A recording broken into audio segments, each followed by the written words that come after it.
All right, and then like Angela said, in the chat box was a link for the handouts for the presentation today.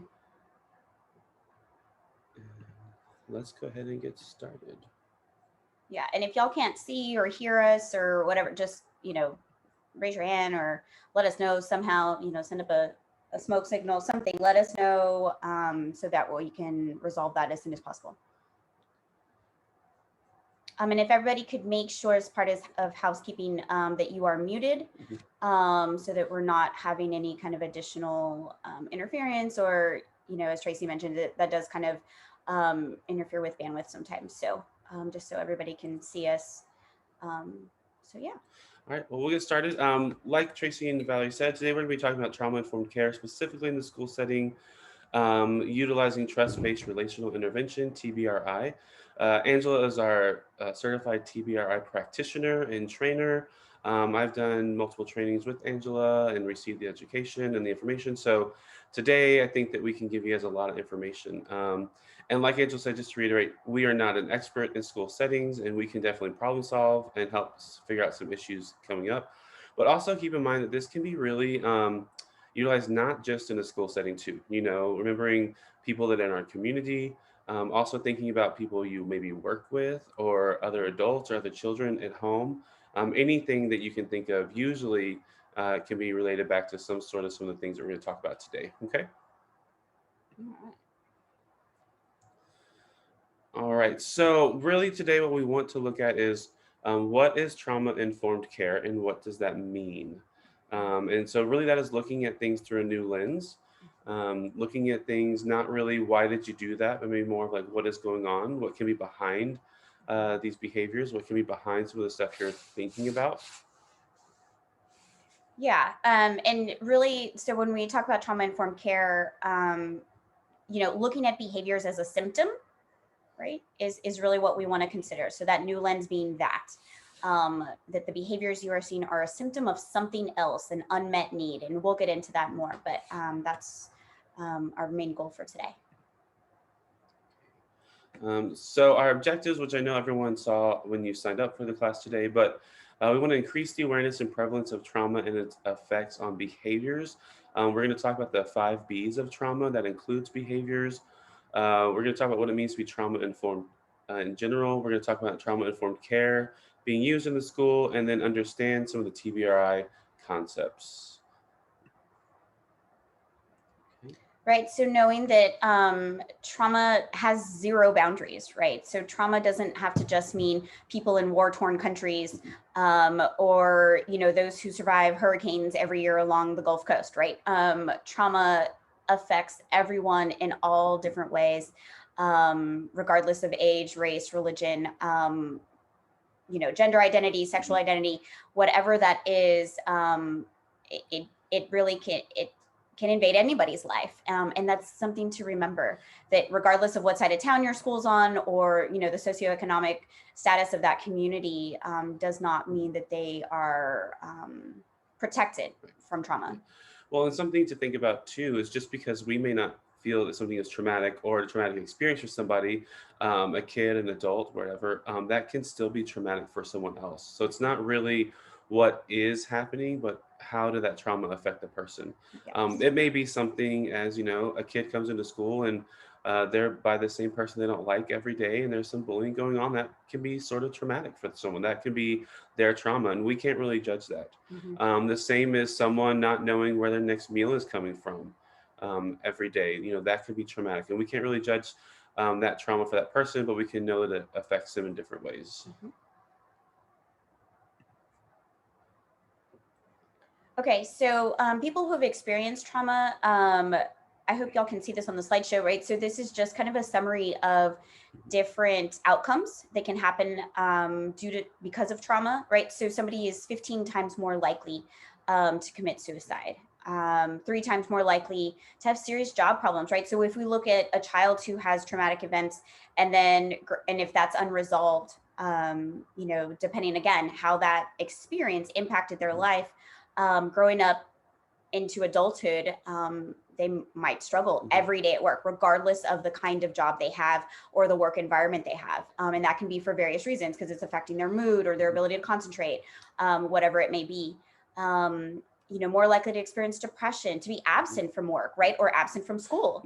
Mhm. Recognizing, kids who have headaches all the time and stomach aches all the time, what on the outside looking in might seem like avoidance of, I just don't want to do school because school sucks and it's boring, right? They might be saying that, but all Mhm. these other factors might be playing into it as well. They genuinely don't feel well, and we'll get into the physical aspects of trauma in a little bit. But taking drugs, being sexually promiscuous, unsafe in other behaviors, to become an alcoholic, right? So trauma can impact people. Again, they don't have to experience it as children either.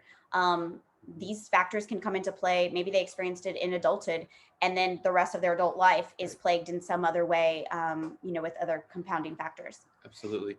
This is really good to know. I don't know what school settings or what settings everyone's in right now, but if you're working with really at-risk youth, just knowing that, kiddos with trauma are 4 more times likely to utilize drugs or sexually transmitted diseases, maybe being a little more promiscuous and putting themselves at risk, Mhm. which I don't even think risky behaviors is mentioned specifically, but drinking, sexually transmitted diseases, drug use, tobacco, those are all an increase in risky behaviors, maybe to be on the lookout for, especially when you're working with at-risk youth as well.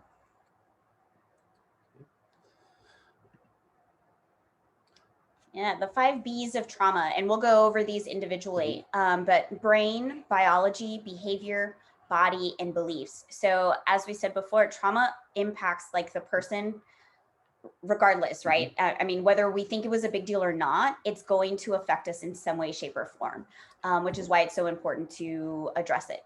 Yeah. And we'll go over these specifically, and then we'll go over these specifically utilizing TBRI.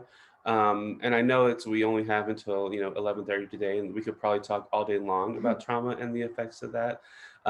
So again, if you have questions, just let us know. But let's get started with the brain.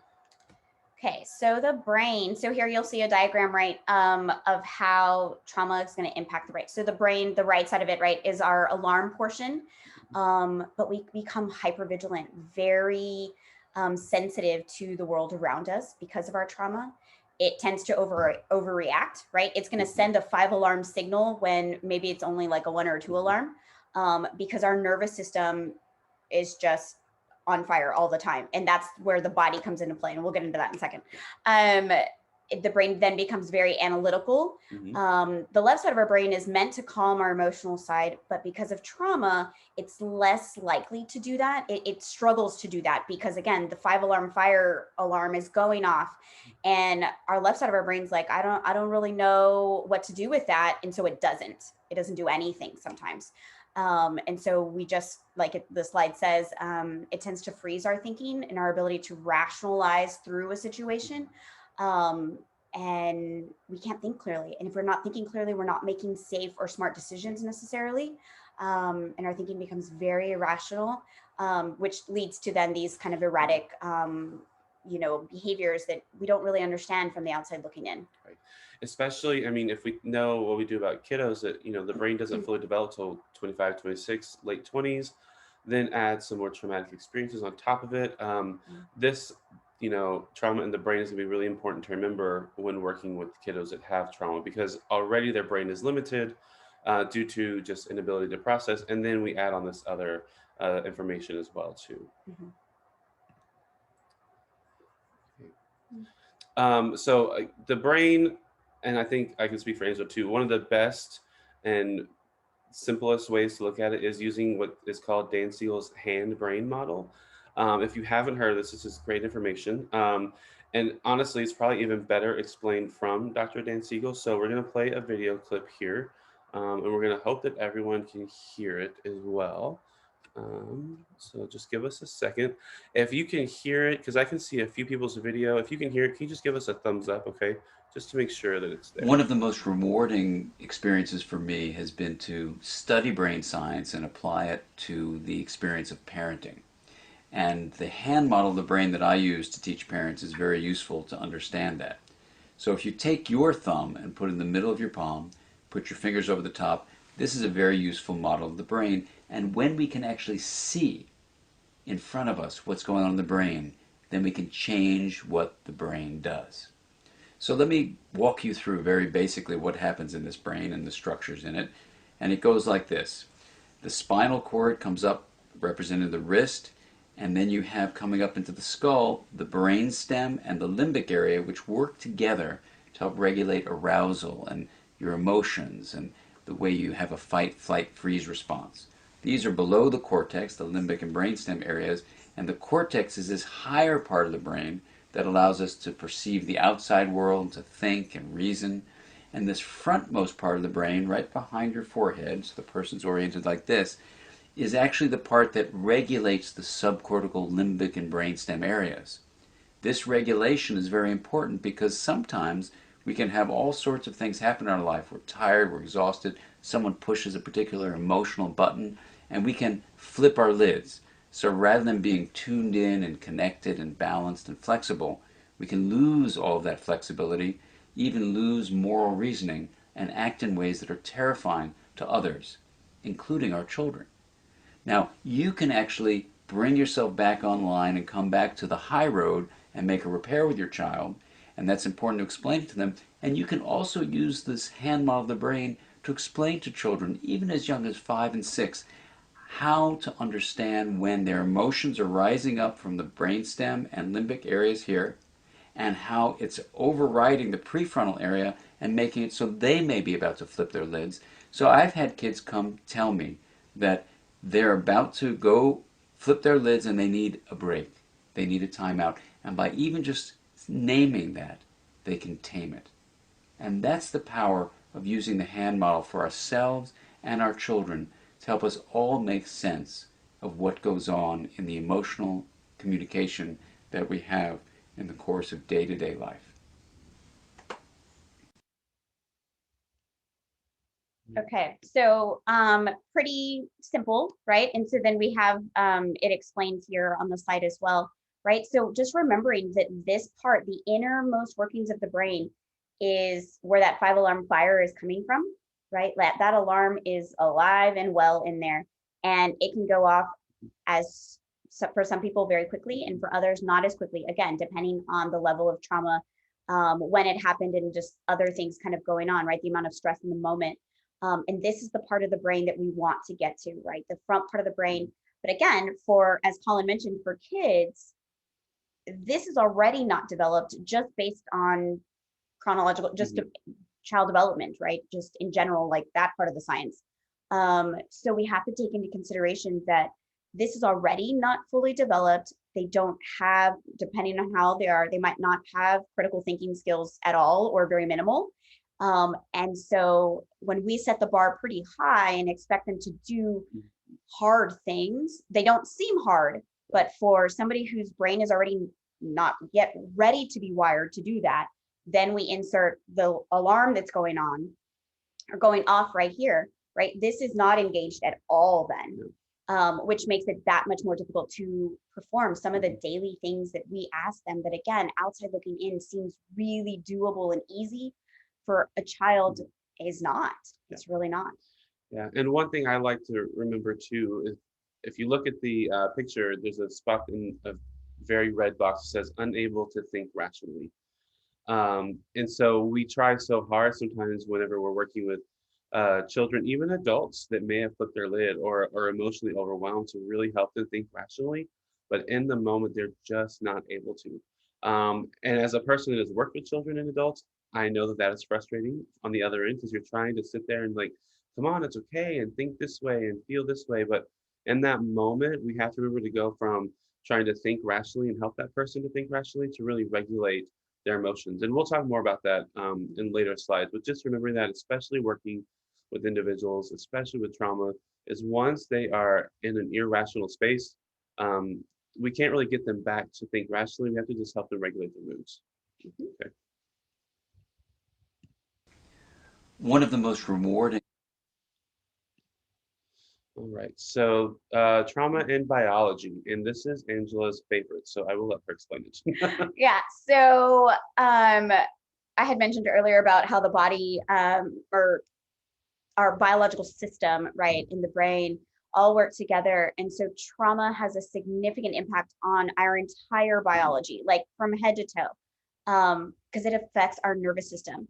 So this diagram depicts exactly that, like how when there's a need expressed, right? So if we look at a child who's crying, right, an infant, baby cries, their nervous system kind of turns on, right, is alerted, but then somebody shows up, right, to meet that need because I'm cold, I'm tired, I'm hungry, I'm wet, right? So somebody meets that need, they find comfort, their parasympathetic nervous system comes online to help calm them down, right? There's this balance that happens within their biology.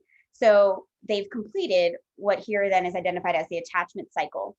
What happens with trauma is that that need is expressed in an infant, in a toddler, in a school-age child, in an adult, and that need is never met, they will not complete that circle, right? They never find comfort. Their biological system, their nervous system is then always wired to be on.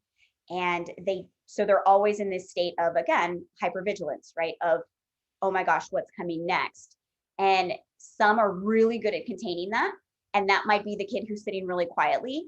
And others are going to be totally defiant and destroying the classroom, right? Like, so it's going to look different for every child because we're all just wired differently, innately because of genetics and other things. But this is important to remember that trauma, again, regardless of the severity of it, impacts our entire biology.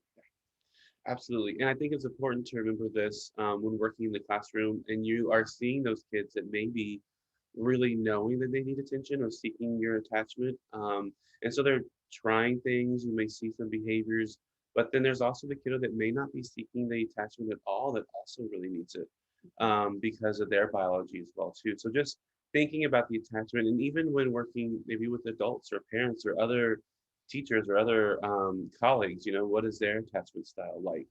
And there's a whole theory of attachment that we can get into that isn't really today's topic. So Yeah. we'll just move on. And remembering that the word attachment, right, we're looking for connection. Yes. That's what that really means, right? Because you're like, attachment, like I don't have time to like be attached. Like, we're looking to connect, and connection can happen in a second. Yes. And it doesn't have to be long, and it doesn't mean that we have to have, develop this huge in-depth attachment. It's meaning connection. So just keep that in mind. Okay. And then so the behaviors in trauma, and you heard Dan Siegel talk about fight, flight, or freeze. And so when a person has trauma, the executive function shuts down, the system takes over, and that warns of a potential threat. And so you either have a fight response, which is aggression. You may have a flight response, running away or hiding, or you're going to have a freeze response. So shutting down, disassociating, just kind of ignoring or avoiding that is even an issue. Those are different behaviors that you might see. And then just at the very bottom, just knowing what we do about trauma and the brain and behaviors is a person with chronic trauma is more likely to respond to these situations using fight, flight, or freeze, even more likely to respond to a situation in which we may not perceive as threatening or alarming with some sort of fight, flight, or freeze response. Yeah. Okay, so here's the body, right? We've already talked about brain, biology, what happens in our nervous system, and now behaviors, the behaviors you're going to see, right? The different responses, and now the body. So hydration, trauma affects hydration. It because it affects our nervous system, it affects how likely we are to even notice, right? Our nervous system is also responsible for sending off other alarms like, hey, you're thirsty, right? You need to eat. You need other things. And that system gets all thrown off, right? So we're not as aware of that we're dehydrated. So hydration is impacted, our blood sugar. If we're in a constant state of stress, we are not paying attention to how hungry we are, or is my headache because I'm hungry, or any of those things. We just aren't. So blood sugar is affected. And it's important, especially for kiddos, that they have some kind of food intake every 2 hours, and a protein snack at bedtime, because it satiates them longer, right? So their body can take the nutrients that it needs overnight. Again, in a traumatic body or nervous system, they're not necessarily going to know that, and they might be acting out because they're hungry, and they don't even know that that's what that means. And then sensory needs. So our body just naturally, right, needs food, water, and sensory input of some kind. So here, like sensory activity every 2 hours is ideal. Eating every 2 hours, some kind of snack is ideal. Staying hydrated is ideal. But when we look at trauma, these things do not necessarily happen at all, or they happen in longer durations. And so it just causes additional stress on the body. Right. And I like how Angela said this is ideal. Whatever setting you may be in or whoever you're working with or adults or children, yes, we know that it may not be available every 2 hours, right? But when you're seeing a behavior, looking through that trauma-informed lens, like we talked about in the very beginning, remember, okay, is this person thirsty and doesn't realize it? Are they hungry? Are they overstimulated some way? And so, yes, what we would say, like ideally you do this every 2 hours. Not only is that ideal, but this is also just remembering awareness that our bodies are going to be changing and have different needs related to trauma. Okay. Go ahead. Okay, so, and then the last B is going to be beliefs. And so really the person that has experienced trauma is really going to think things differently regarding these topics of safety, regarding trust, power and control, esteem, and intimacy. And the last one, intimacy does not mean just relationships or physical intimacy, but also just being vulnerable to people and opening up to people and having intimate conversations or intimate friendships. Because, now am I thinking like, okay, what's this person going to do to me? Am I thinking like I'm not very good or I'm not good enough for this person, right? When we're thinking about trust, if you're working with children that have been through severe trauma, can I trust this adult now? What's going to happen next? And then safety, we'll get into specifically with TBRI, but really you can do everything you can imagine that makes someone feel safe, but if they are not feeling safe, that is not going to be the same experience, right? So we can say, oh, like you're safe in this classroom, you're safe in this school, right? But if a kiddo has never experienced what it means to be safe, they're always going to be on edge. And so those beliefs that they have about themselves, about others, can really affect some of the behaviors and some of the things that we're seeing in day-to-day interactions. Yes. Okay. So we talked about the prevalence of trauma. Everyone here, I think, works with children of some sort. So we will talk about the adverse childhood experience, the ACE study, probably fairly quickly so we can get on to some of our TBRI stuff. And so this is just the idea. The study was conducted with adults that have had adverse childhood experience or traumatic experiences. And so what we saw was trauma is a critical public health issue. It can be the root and central development of medical and mental health problems and recovery. And so really it's important that we can work with kiddos at this stage, trauma, so they may be able to overcome some of these things that happen because of trauma as an adult, right? Yeah. So that, if we deal with it now, the idea being they are less likely to experience some of those things that we had mentioned earlier about, struggling at work or becoming alcoholic, things like that, right? If we can get ahead of it and do some preventative measures now, have intervention now, they can be more successful or more likely to become successful, members of society just in general. Okay, this is just another, goes along kind of with that first slide we showed you with the brain and the differences, but if you look at the bottom, the adverse childhood experience, it really affects the social, emotional, and cognitive impairment. Then there's an adaptation of health risk behaviors. Then it increases, probability of disease, disability, and social problems, with the final, thing of an early death, depending on the traumatic experiences and the person as well. So it really can affect the whole life perspective, which just goes back to show the importance of understanding trauma, working with individuals through this trauma-informed care lens.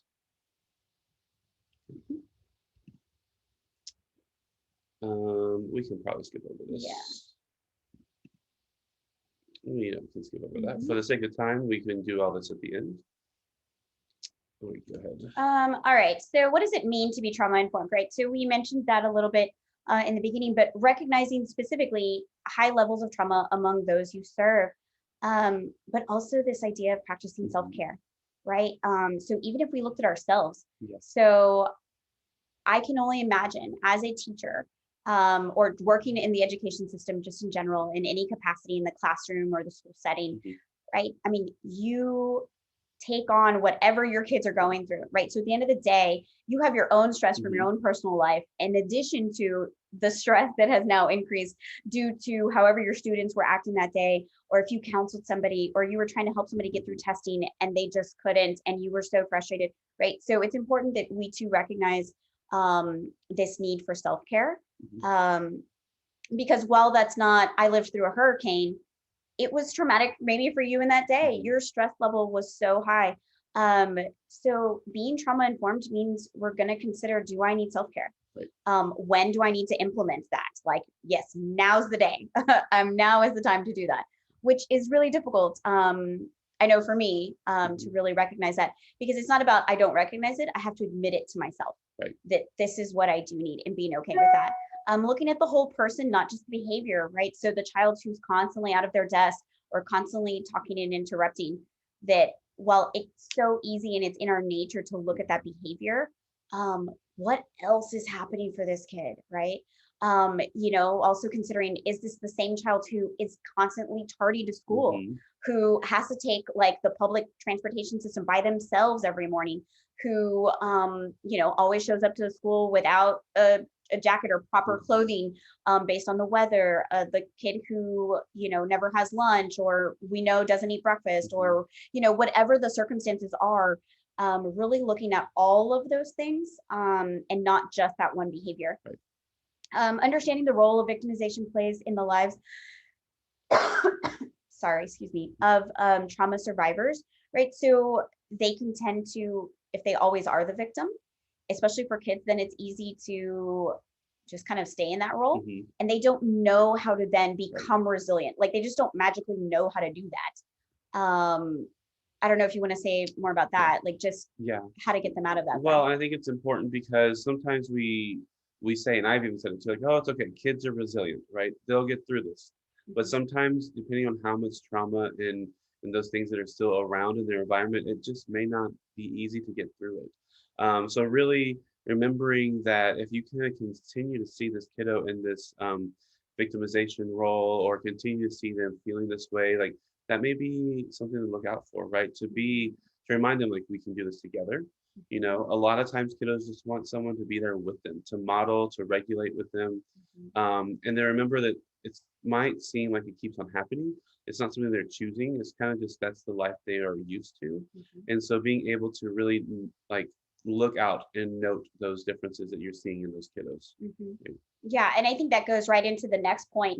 Understanding the behaviors you are observing may have protected them in the past, right? So acting in certain ways may have protected them from being the one who got hit at home, or from being harmed at bedtime, right? Or whatever the case may be. So they just don't know, oh, I don't need to do that anymore, right? They need somebody to say that to them, when you're at school, you are safe, and I am here to help you, and I am not here to hurt you. And I want you to be able to use your words and talk to me and tell me what it is. And even if you don't know, tell me something's wrong. And so then leading into not what's wrong with you, but what happened to you, right? So just tell me something, anything.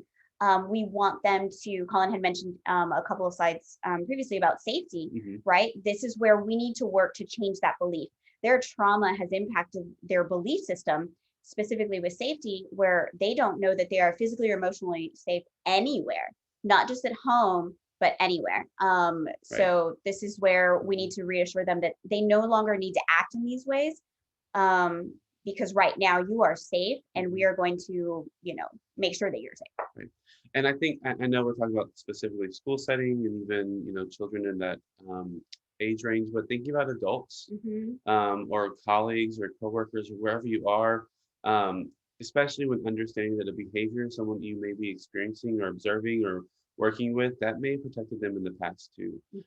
So even as an adult, we can kind of get ingrained with these behaviors and defense mechanisms to make sure we're not going to get hurt, to make sure we protect ourselves. Mhm. And honestly, instead of asking what's wrong with you, no matter who you are working with, whatever age range, it would be great to then flip it to like, what happened to you or what's going on? What Mhm. else may be happening? Mhm. And so that's just important to remember just in general when working, because we don't know who's Right. been through a traumatic experience. We don't know, again, what the trauma is for somebody.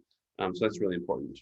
Yeah. And, Colin had mentioned at the very beginning this idea of also that what is traumatic for Colin Mhm. might not be traumatic for me and vice versa. So just because, like, even if you know what happened with that child or what that child's daily life is like, and you don't think it's a big deal, doesn't mean they don't think it's a big deal. And same with your Mhm. colleagues, right? You know that they're struggling with something at home and you're like, what's the big deal? Like, just Mhm. deal with it, like, get over it. But for them, it's a big deal. It is, life changing, it is earth shattering for them. And so we don't need to understand the trauma. We Right. just need to accept it for Mhm. what it is, that it exists, that it's changing their behaviors, their moods, the way they function, Mhm. and then just ask, like, how can I help you? What do you need? Mhm. What happened? Do you want to talk? Right? Just again, reassuring the other person, regardless of age, that somebody is there to listen. Right. Yeah, and we'll talk more about it too, but I think just one last thing probably on this slide is really reflecting that you might notice something, Hmm. right? Yeah. Um, saying like, I see that this is happening, like what's going on? Hmm. And really reflecting that you notice that because that's going to open that door to being more trauma informed and allowing that person to feel safe sharing with you. Hmm. Right. Because, like, with anybody, like, the minute we're noticed, Hmm. that can open a door to so many things. Either you'll see the person retreat more because they don't want to be noticed, but that says a lot too. Hmm. Or they'll say, yep, please let me tell you. And all they were waiting for was somebody to ask or, to notice them. So especially with children, majority of the time it's that Right. they want to be noticed, Yeah. again, because they're seeking that attachment, Hmm. which equals connection. Right. That's what they're looking for. And it can be really simple. And we'll get into that in a little bit. Mhm. Right. I think now is probably a really great time. We're a little earlier than we planned, but we'll take about a 10-minute break before we get into Mhm. actual TBRI, introduction and overview, just so we don't have to stop after a couple slides. So I've got on my clock 9:16.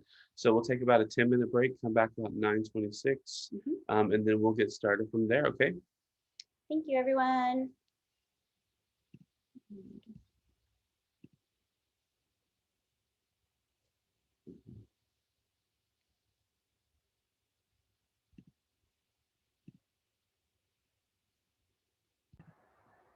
All right, so we have about 2 hours left today. We'll take about one more break, Mhm. maybe two, just depending on kind of how things are going. But obviously, you know that if you need to do something, you're welcome to do that. You are in charge of yourself. So the rest of our presentation will specifically talk about trust-based relational intervention, TBRI for short.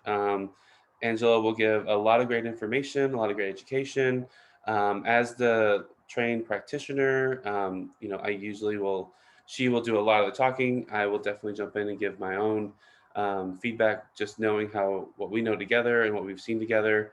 And then again, if you have questions or concerns or just how can we make this work in our own setting, even if it is, outside of the school setting, if we need to kind of go there for a little bit, please feel free to put that in the chat box and we will get to as much as we can today. Okay. Do you want to say anything else before we get started? Okay.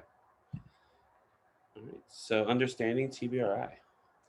All right. So just basic overview, TBRI is a holistic intervention. It really looks at the entire person. And all of this research that was done to develop TBRI was done, it started in internationally, actually, in orphanages in Romania specifically, and then moved to different parts of Europe and into Africa.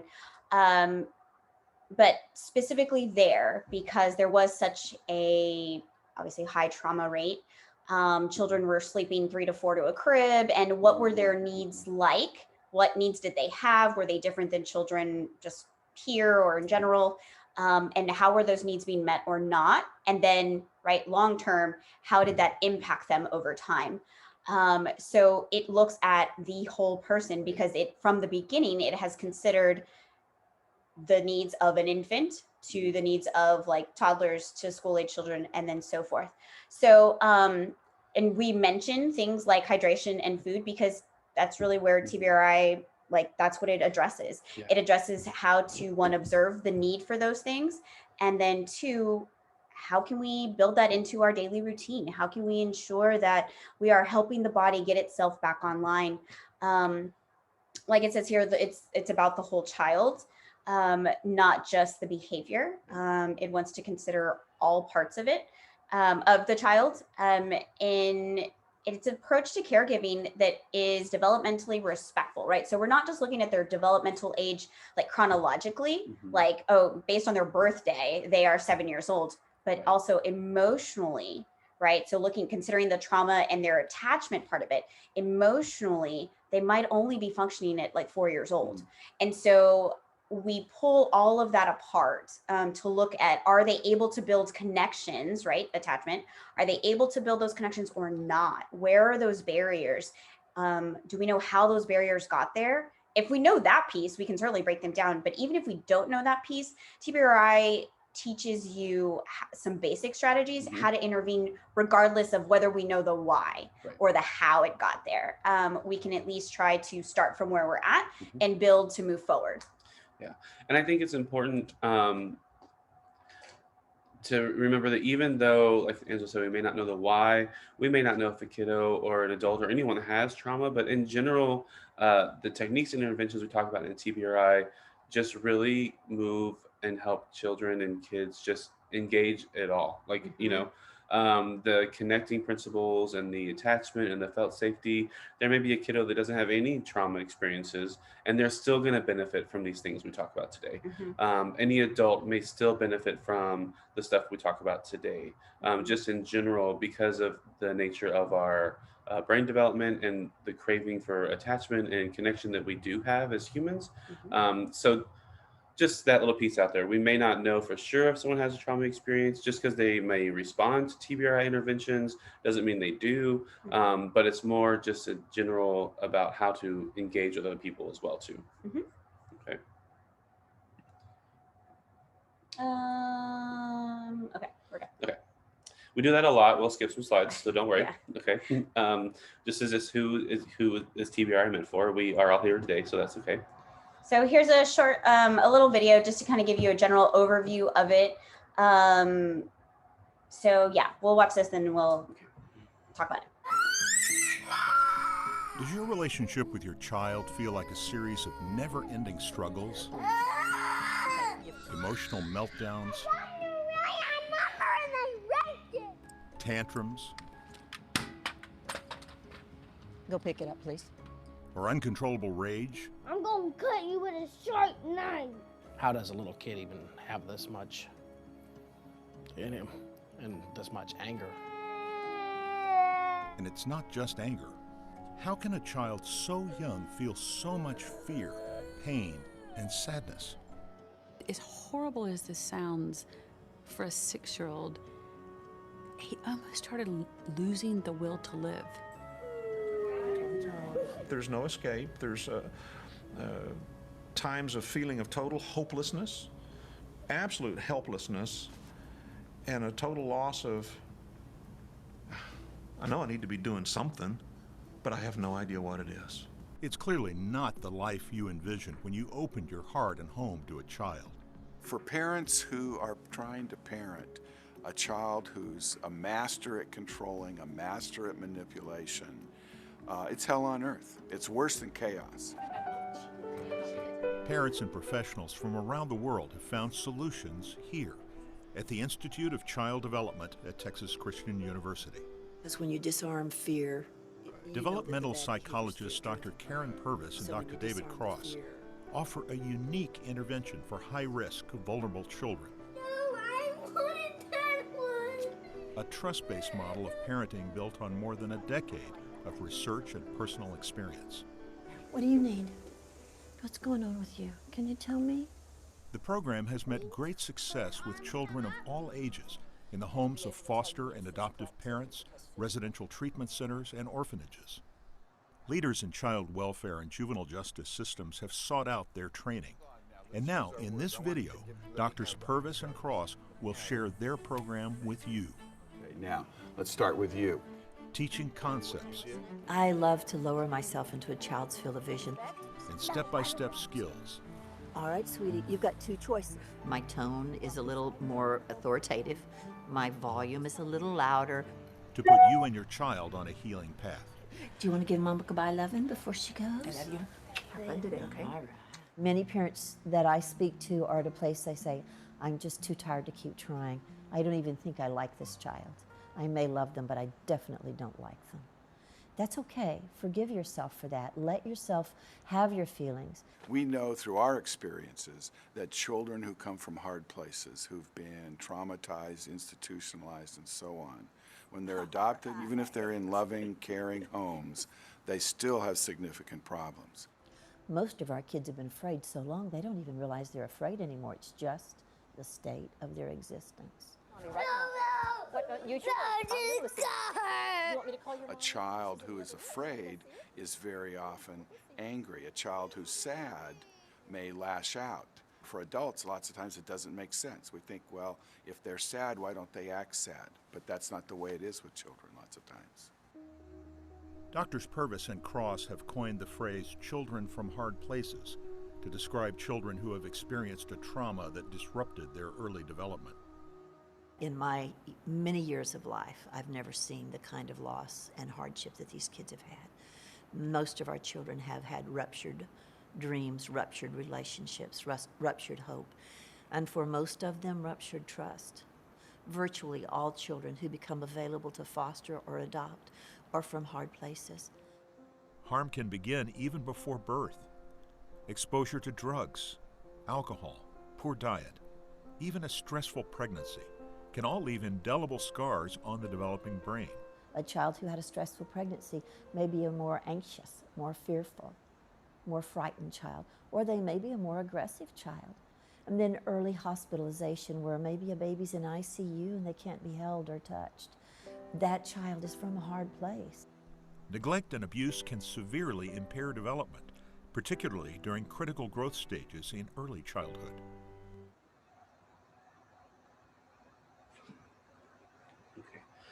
So just on a side note, I will say just seeing that, and you may see a lot of people tending to these children. There's a high ratio of adults to children. I know in most school settings and in most settings that's not true.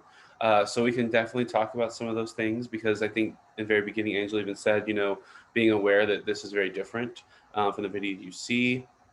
And then knowing also that it does talk a lot about children from hard places, working with foster families, but there's also now research with TBRI for adolescents as well as in the school setting. And that's kind of some of the stuff that we'll talk more about today too, with those tips and interventions on how to make those connections and use some of these interventions in the classroom and school setting as well too, right? Yeah.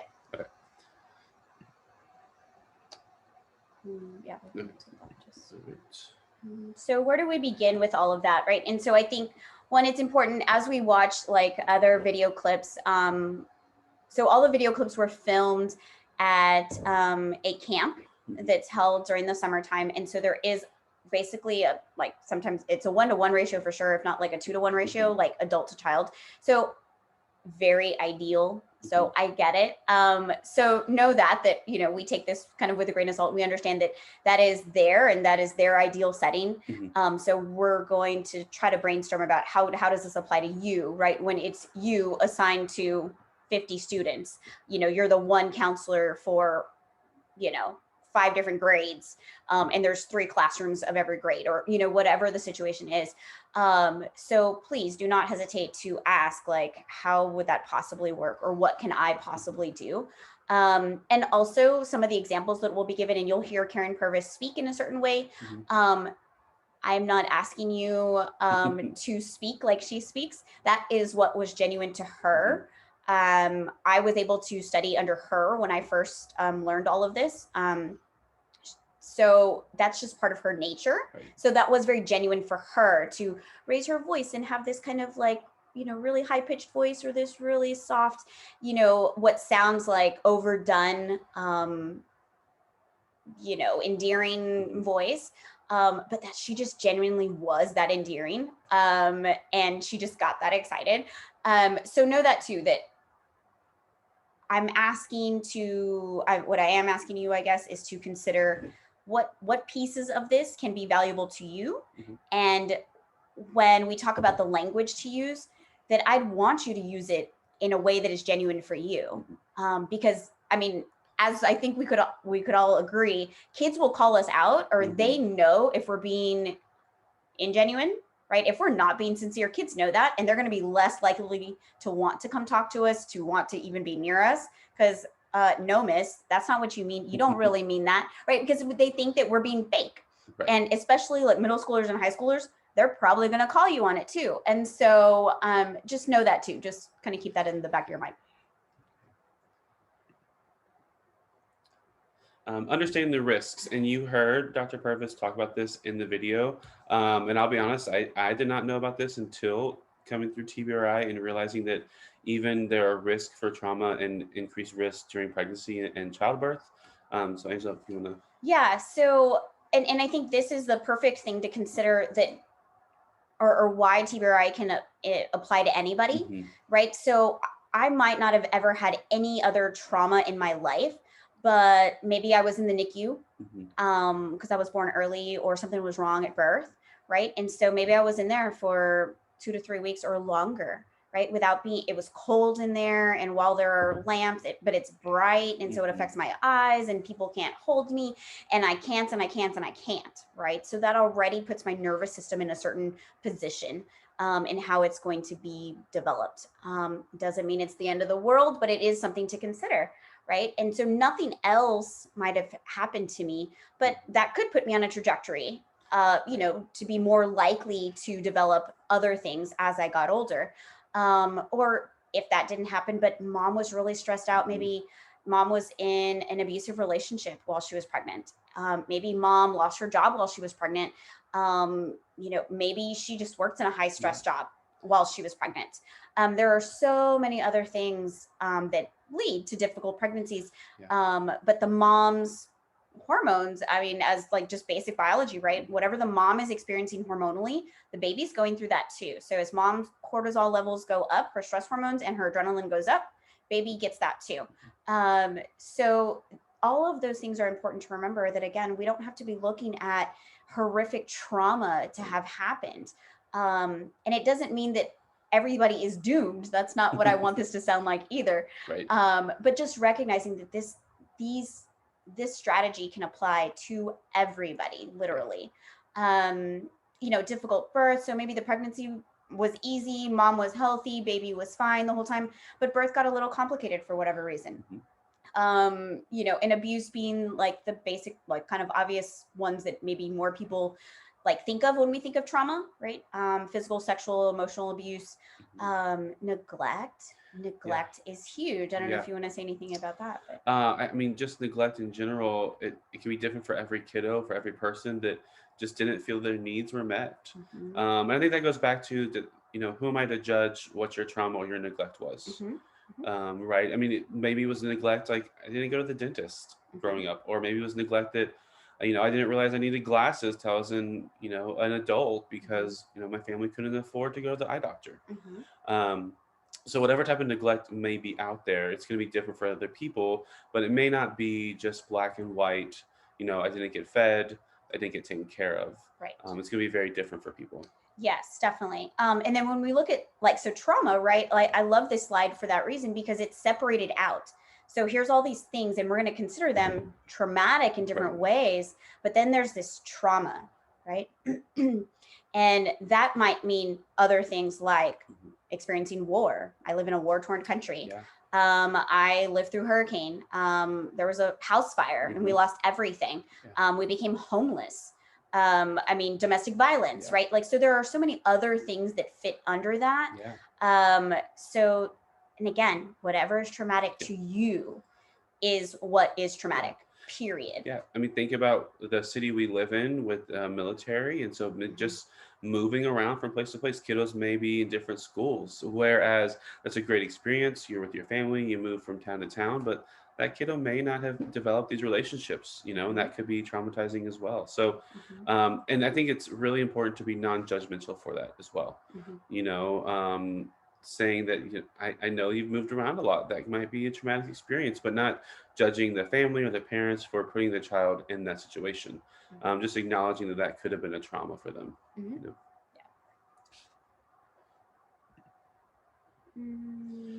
We've talked about the brain, I think pretty in depth, so we'll go through that one. Yeah, so just through this, we'll just briefly mention, right? So as we've said before, right, what a brain looks like in an infant, and then its development,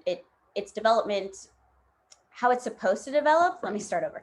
How it's supposed to develop, prenatal, through teenage years is one thing, but then we have all these other things that happen, right? So critical thinking or concrete thinking in general, right, doesn't come online until like first, second grade. They're pretty concrete thinkers. Let me flip that around. By the time they get in middle school, maybe they're having a little bit more abstract thinking. Again, different for every child. Teenagers, end of middle school, into high school, they're going to start having a little bit more existential kind of thinking, bigger abstract thoughts about like, what's my purpose? Why, right? Wanting to understand the world around them. That is typical. Right. But that's based on their chronological brain growth, right? Or their chronological age. But emotionally, their age might be very different. And I don't remember if it's on a slide or not, but something to remember, that children who have trauma of some kind, again, we don't know what kind, they are usually half their chronological age. So if you have a 12-year-old who's acting out at school or having some kind of behavior or struggle in the classroom, they are emotionally about 6 years old, which is why you will see behaviors that look more 6. And you're like, why are they acting this way? Oh my gosh, how is it that my 16-year-old is throwing themselves on the floor, like rolling around and screaming, throwing a tantrum like a 3-year-old? Well, depending on their trauma and when it happened, they are going to be at most, right? If they're 16, they're going to be at most 8 years old. But if their trauma happened really early on, or during infancy, right? If they were that baby crying in the crib whose needs never got met, they're going to be much younger emotionally. So you're going to see these 2- and 3-year-old behaviors come out. And you might not see them all the time, but especially when activated emotionally, or when given, some sort of maybe threat, they're going to revert back to that developmental stage the most. Right? Yeah, definitely. So how do we catch up? We build attachment and connection, and connection is all based on trust, my self-worth, my self-efficacy, right? And so we want to look at those differences there, that worth and efficacy are different things.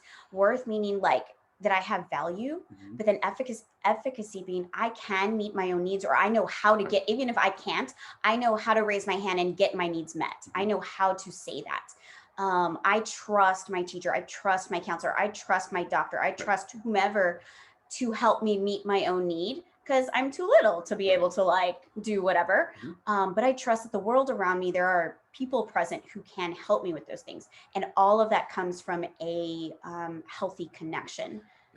Then we look at their sensory competency, just how do we perceive the outside world with our senses?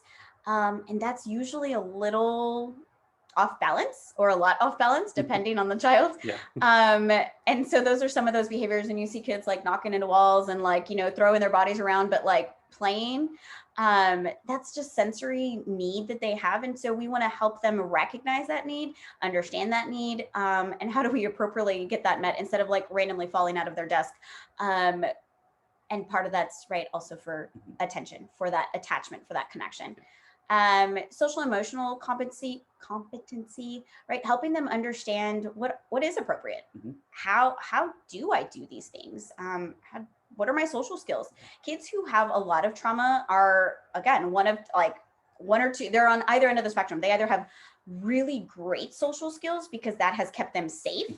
They have learned to manipulate their environment to just totally blend in so that they're protected, or they have zero social skills.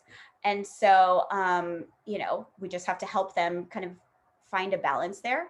And then their brain chemistry and development, we can help them rewire their brain. That is what the beauty of this is. And the beauty of the human brain is that it is malleable. We can rewire it, we can change it. It doesn't have to be set for life. It doesn't mean it can always happen. It doesn't mean that we'll see complete recovery or repair, but it does mean we can see some progress. Yeah. I think it's important to, I mean, just looking back to make sure we're all on the same page, this relates back to the 5 Bs of trauma, right? We know that these things are needed. We know we need to do these things with people because trauma affects the 5 Bs, right? The brain, the behavior, the beliefs. Who do I trust? Am I good enough? Do they think I'm good enough? Social and emotional competency, and really modeling that we can all do this together. I like, just on a personal note, I like always using the word connection with attachment. That's just for me, because reminding myself that it, you know, any meaningful connection is going to build that attachment with somebody. Yep. Go ahead. All right, another video for us. Well, good morning, Ladybug. How are you doing today? You look like you're ready to come to camp. I slept really good. We've had dreams because I went to the pool for a little bit of a while. Oh, let me ask you a question.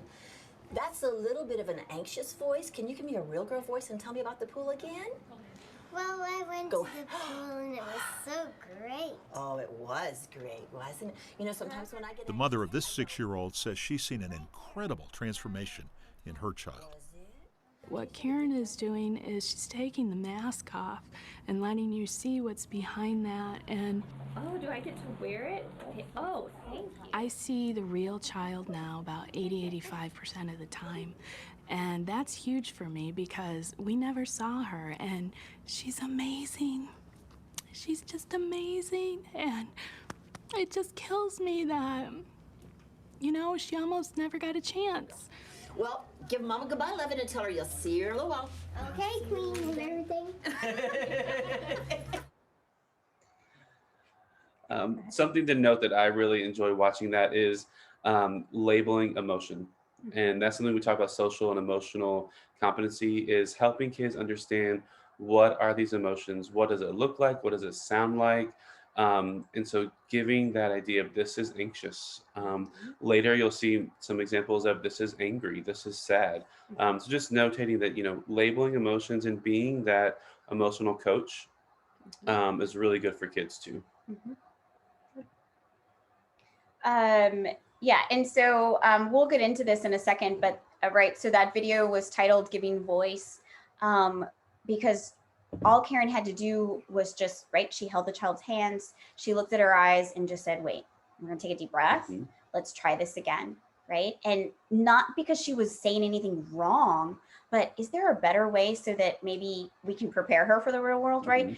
We don't want a child to, I mean, you know, make fun of her, right? And she's always talking like this, and you know, that's going to get people's attention, and maybe not the best kind of attention that she wants. And so how can we help her to slow down, right? And she said, a real girl voice, right? How can I just speak my truth and what I might be, my genuine self? How do I show up like that? And you heard the little girl didn't dance around. Once she redid it, she just straight away said, oh, I went to the pool and I had a lot of fun.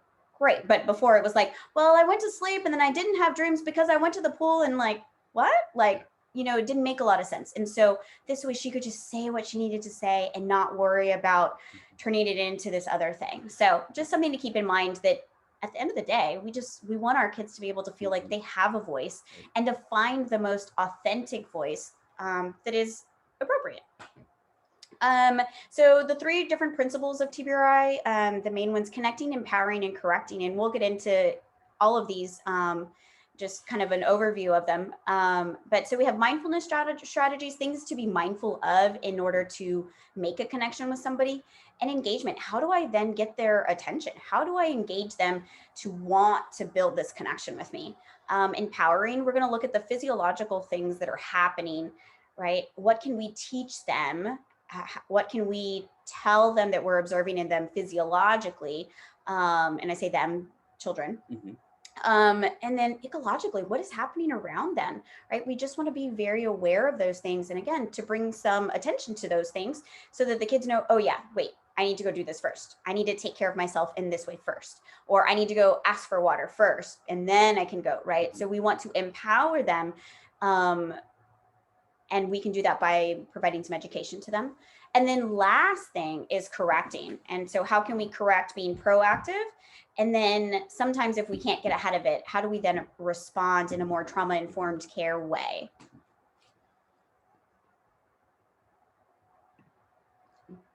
All right, so go ahead. Okay. No. Oh, go back. Oh, sorry.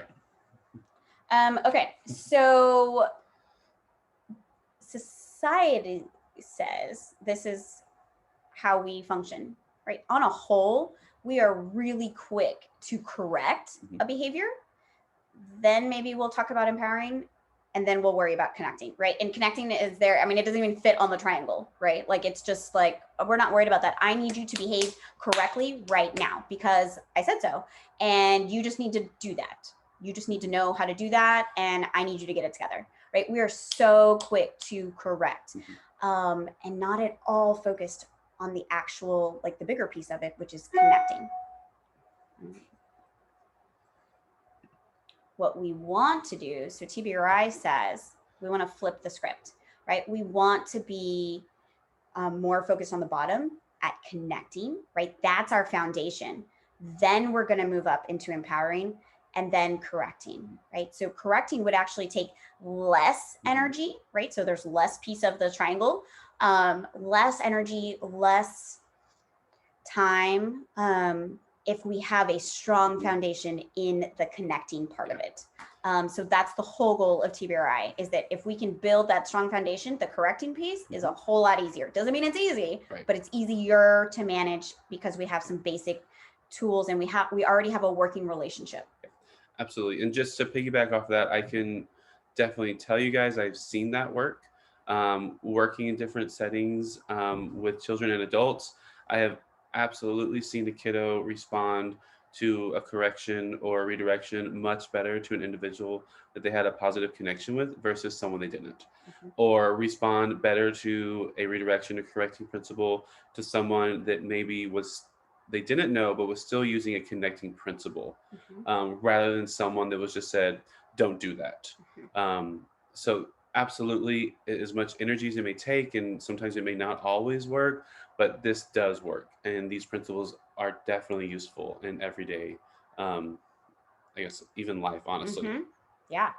Right. And so, I mean, and just to I guess, expand on that, right? So even with our colleagues, right, are they more likely to, if you were going to offer constructive criticism to them, right? Y'all are peers, not maybe one over the other as a supervisor, but your peers, and you notice that maybe they kind of jumped down a student's throat, right? And you're like, whoa, like internally, right? You had this response of like, that really could have gone a little better. And you saw the kid walk away really frustrated and respond, but still with attitude, right? And so is your colleague going to be more likely to hear you if you say, hey, what's going on today? Or if you said, that was all kinds of messed up. Like, why would you even talk to them that way? Right? Like, I don't know about you, but if Collin said that to me, I'd be like, I'm sorry. Hello, no. Stay in your lane. Don't talk to me. Mind your business, right? But if he said to me, Angela, what's going on? You're usually much more patient with the kids. I'm worried. What happened, right? Saying something that, again, because he's observing what's happening within me, not my behavior, right? He's reflecting to me maybe what my behavior was, but it's more about what he sees in me. And that's about connection versus he correcting me. Right. And that's what the same is true for kids when we speak with them. So just remembering that principle really can go a long way with everybody in your life. Okay. So let's get into those connecting. Okay, one more. All right. So mindfulness strategies, examining one's past.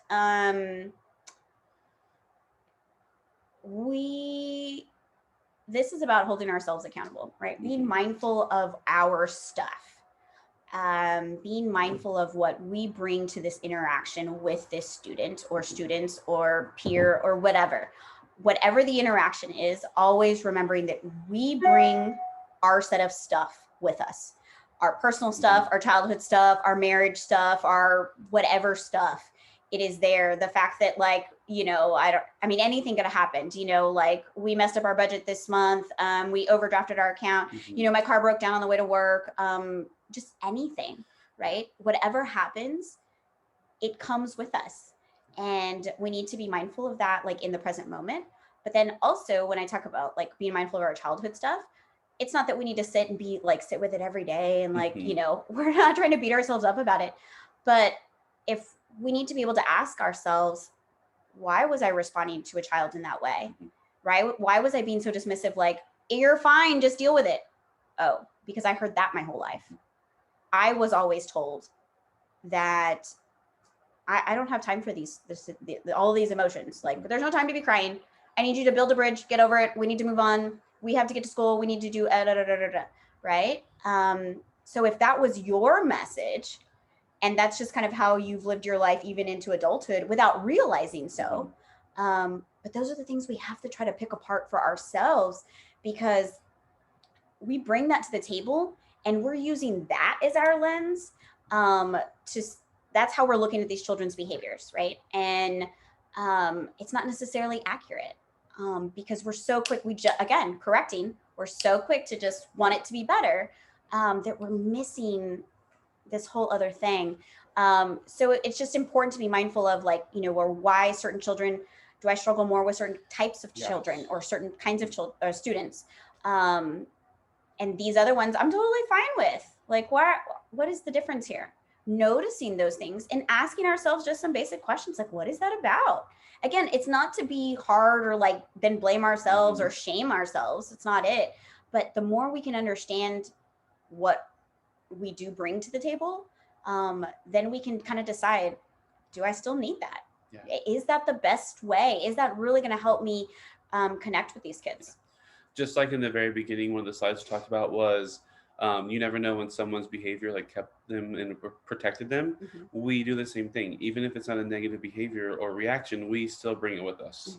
And so I can say doing this training myself and doing it in depth, longer, more intense training, this was probably something I saw myself and a lot of other people struggle with, was accepting that maybe some things I do have or I do bring with me aren't the best, and that's okay. And so just allowing yourself to say like that wasn't intentional, or this is something I was with that I carry with me, but just being aware of it and being mindful of it is really important. Engagement strategies. So these are just kind of the 5 basic strategies to use, again, all the time. You don't necessarily have to use all of them every time, but the idea is to, do something, right? So behavior matching, if a kid's sitting on the floor, right? Like in the corner, they've come out of their desk, they ran into the corner and like balled themselves up. I'm not saying you have to get on the floor, but if you can at least get down to their level, that would be helpful, right? If you are able to get on the floor, sit exactly how they're sitting, mirror them. Nurturing touch, right? That doesn't mean like, what are you doing, right? It's, hey, what's going on, right?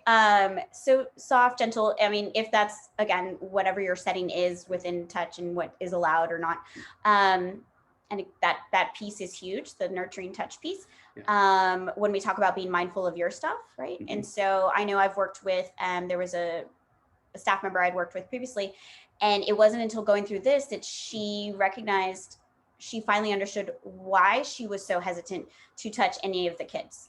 And it was one of those things like she knew, but like she'd never connected the dots that like, my mom never hugged me like that. You just don't like, and it wasn't meant as a bad thing. And she felt very loved by her mom, but like physical touch was never a thing in her house.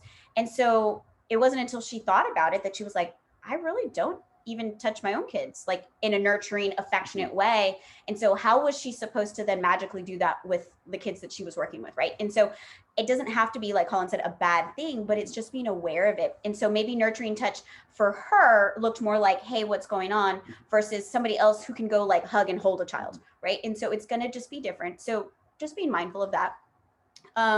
Warm eyes, right? Like we don't need to death stare into their soul about what's the problem. We just, softly look at them, but we want to try to encourage them to make eye contact with you. If they're laying upside down or if they have their eyes closed, saying, hey, can you just look at me for a second? And then you can be playful with that. So looking like building playful engagement into that, like saying, something like, do you have purple eyes, polka dot eyes? Like, I don't even remember right now. Like, what is going, like, especially if they're younger, obviously they're going to respond more to that. Miss, no, I don't have, my eyes are brown. Oh, okay. You have brown eyes. And, but in that moment, you got them to focus off of whatever the problem was. And now you have their attention, right? And then you can go with it. Voice quality is huge. When building connection, we don't need to be speaking down at them. Karen Purvis said that, she's going to slow down a little bit, right? With that little girl in the video, she didn't say, I'm sorry, you need to change that. You need to use your big girl voice right now. No, that little girl, if she already started out anxious, right? That's not going to bring about the response we want. Right. So she herself was calm. She spoke in a lower tone voice and just looked at her gently and said, hey, let's try that again. Right. And so these things can really be a game changer for you. If you can start here. And what's cool about behavior matching is that, especially if we can sit or stand or, match the behavior of the child, if they're pacing, go walk with them, go pace with them. What happens in that is that our brain has mirror neurons, right? And so just like a mirror, like whatever is happening in my brain will start happening in their brain. That's how we are biologically wired. And it's just super cool. If you've ever noticed, like a really basic, like simple example is if you've ever noticed when you're walking with somebody and then all of a sudden you're in the same cadence, you didn't start out that way, but then you started, all of a sudden you were all like both of you or three of you were all then walking right foot, left foot, right foot, and at the same speed. Instead of trying to catch up with one another, all of a sudden it was this harmony. That's why, because biologically your brains synced up and we're like, oh yeah, oh, okay, here we are. So same is true. If you can come and approach with a calm body, right? If your nervous system is a little bit more calm, theirs can be too, but we have to be able to engage with them. So just something like fun fact about the brain, those mirror neurons are really powerful. Same as why, like when, if we were to do an MRI of, Collin and I of each of our brains and we were looking at each other and I smiled, his brain would light up in the same region that mine did when I smiled. So it's just really important to know. And I think it's really cool. So anyway. Well, and I think something interesting about this, especially, talking about connecting principles and thinking of it outside the classroom or school, is even thinking about that individual maybe that is your cashier or someone calls you on the phone. And if, someone asking for something. And so if they call you on the phone, you get to the cashier and they have a very maybe negative attitude. They don't greet you or you don't greet them. It's going to be a really intense, maybe uncomfortable few seconds while they check you out. But if you walk up to someone or you're on the phone with them and you greet them, hello, how are you? You're using this kind of warm eyes, a positive voice quality, that experience is usually going to be much more enjoyable than if no one's talking to each other or no one's trying to make that connection. So just going outside of that setting, this works for anything that you have to do when interacting with people. Yeah, definitely. And I would say now more than ever that we're wearing masks all the times, this idea of having warm eyes, right, is going to be huge. And still smiling, right? I don't know if you've seen those pictures of like smiling, like even with your mask on, right? You can see like the change in somebody's face. So just don't ever underestimate those things.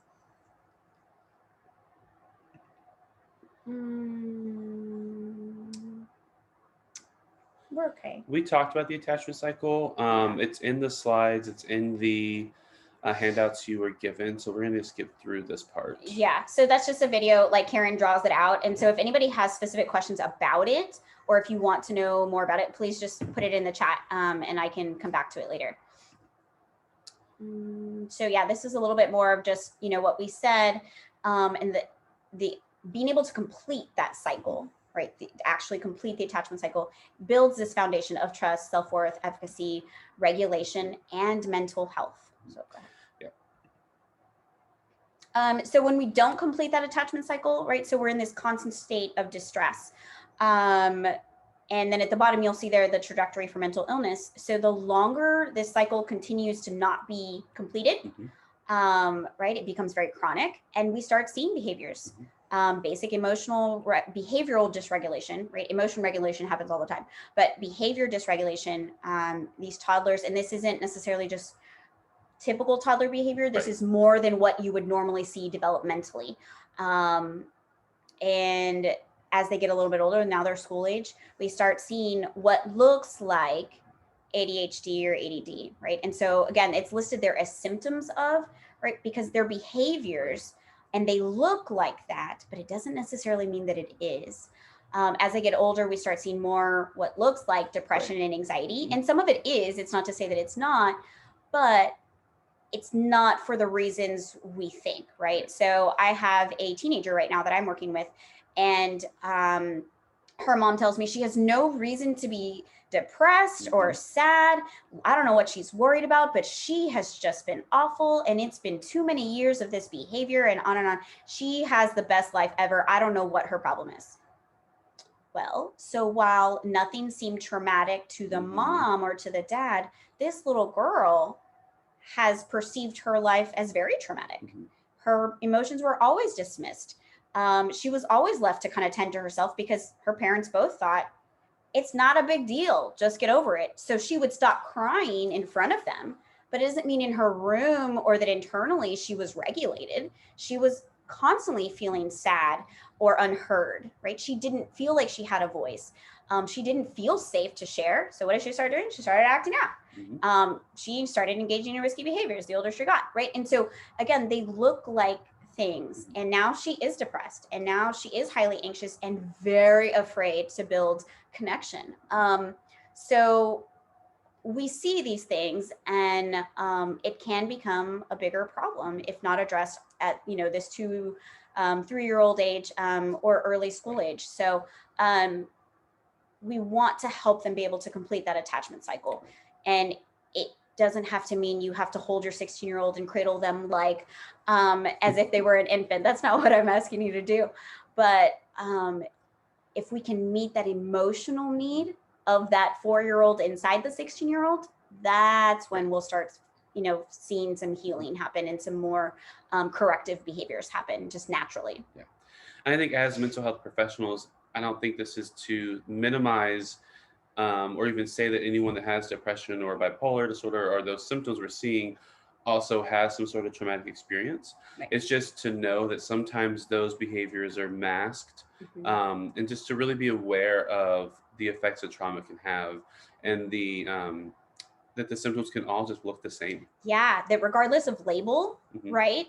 Because what looks like mania can also be ADHD. Like that can be a real thing, but also like regardless of what label is in their chart or their school file or whatever, it might all have to do with trauma. Right. And so we can put whatever label we want on it, but like Collin said, like the behaviors, the symptoms are going to look similar. So it's better to focus on that part of it versus the label. Oh, well, it's an ADHD kid, so we need to do X, Y, or Z. And I understand maybe like within a school setting, there are like procedures or, you know, there are like steps that you have to take if a kid has a certain diagnosis. But then when you are one-on-one with that child, really being able to recognize that they're just like every other kid, regardless of label. And it's about meeting an emotional need. Yeah. Okay. Yeah. No, let's play that one. Oops, sorry.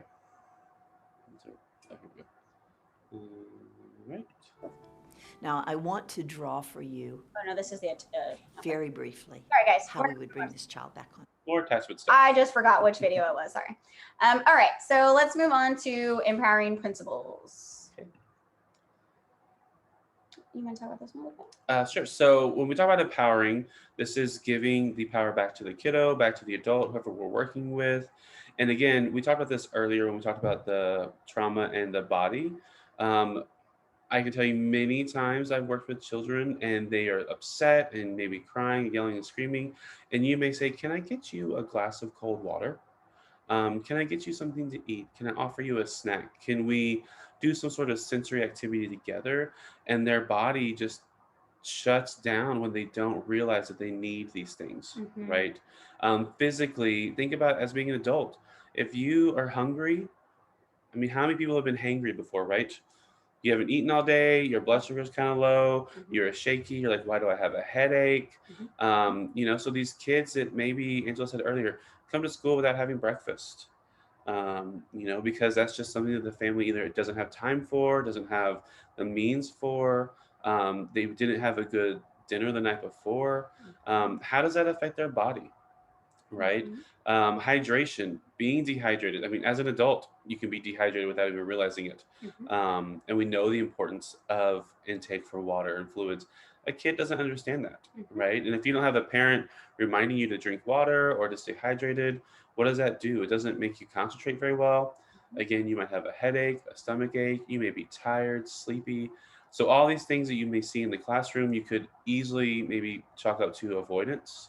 I don't want to do the schoolwork. I'm not good at the schoolwork, but it may go back to their body. They just don't know how to regulate themselves physically. Right. Yep. Yeah, definitely.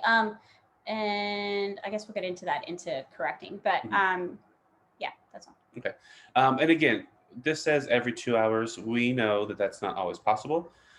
We know, you know, we were doing this presentation about a year ago, and a teacher said, what do I do when the kiddo hasn't eaten breakfast? And I know they didn't eat breakfast. And so our suggestion was you just have snacks available all day long, if possible, right? You know, your kiddo comes into school and they know that Miss So-and-so or Mr. So-and-so, they have a granola bar if I need it. Right. We were specifically working with teachers that day. And so that was hard because, you know, in the classroom, you have classroom management and you got your agenda and your everything else going on. So maybe you say, you know what, why don't you go talk to Mr. or Mrs. So-and-so outside the classroom, another adult that that person can trust, and they know enough to say, did you have breakfast this morning? Would you like a snack? I mean, even a peppermint. You know, something to activate that body sensation, right? Yeah, exactly. And again, whatever works within your school setting. And so if that means like only the counselor is going to have snacks in their office and right. And there needs to be limits set with that, right? Because we don't want the child coming out of class, right, to then use that to, I get to get out of class every period. It turns out I'm hungry, right? And they might be hungry. But again, if that starts happening, one, we set a limit. And two, that child is obviously seeking connection. They love the attention of having that one-on-one time. So instead of that, then say, you know, how can we build in some one-on-one time and then start saying, you know, how about, you know, once a week we get to spend 15 minutes together, or once a week we're eating lunch together, or again, whatever works for your schedule within your abilities, figuring that part of it out. But again, because that's about connection. Once we've met these needs of hydrating them, if we know that they've been fed, we know that they just got back from recess or PE and they had some physical stimulation, like we know all those things, then usually it comes back to, I just want some more connection. Like that's really what they're starving for. And so how else can we give that to them and it not take away from their educational needs too? So.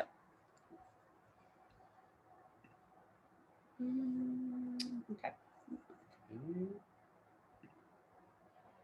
So understanding sensory needs. So, and I know I kind of want to ask, so I'm going to pose this question. You don't have to turn your camera on, but if somebody will turn their mic off. When I say sensory defensive behaviors, what do we think that means? Like what would be an example of sensory defensive behaviors? Anybody want to unmute? Covering their ears? Yes, definitely. Whoever said that, thank you for saying that. Yes, covering their ears, right? It's too loud or it's too bright or, you know, hoodies are a big deal. Collin and I worked a lot with teenagers and right. How do I hide, right? Teenagers hide by putting their hoodies on and like closing them or putting their heads down, having their earbuds in all the time. I know that that's not necessarily a thing in school necessarily, but anybody who's doing virtual stuff right now, you know, who knows if they're listening, right? So they hide, little kids might hide under tables, under desks, in closets, in the bathroom, right? Somewhere, you know, feeling safe Right. Whatever that is going to be, right? So sensory defensive behaviors is them seeking to get away from the sensory input. It's too much. Sensory seeking, right, is then the opposite. What would a sensory seeking behavior in a school setting look like? Anybody can unmute.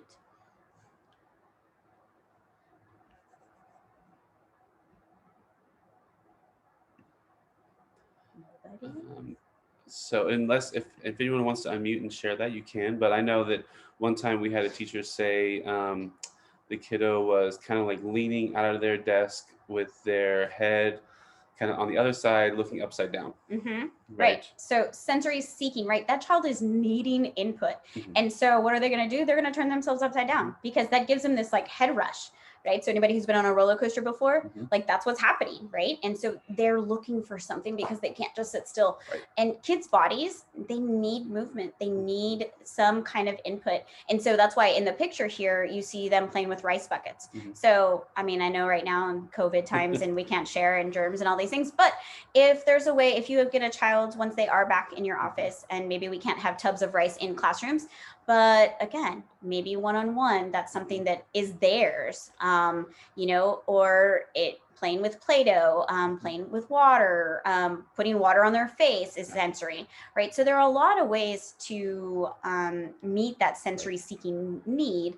We just need them to have appropriate sensory seeking behaviors and not necessarily really disruptive. But it is important to remember, having said that, that in a classroom setting, a lot of disruptive behaviors, again, are about an underlying need. And so if it's not an emotional need, maybe all their emotional needs are being met at home. Like there's no trauma, that's not a thing, but they need sensory input. Again, could look a lot like ADHD, but maybe not really, because they just need, they're just a child whose body is wired to need more sensory input. Yeah, maybe a kiddo is tapping their pencil on their desk, or they stand up and start jumping up and down, or they're fidgeting some way that you are just, they're clicking their pen. I mean, I know I do that personally. You know, you click your pen and it is disruptive, right? And so just being aware of all those things in the classroom, especially.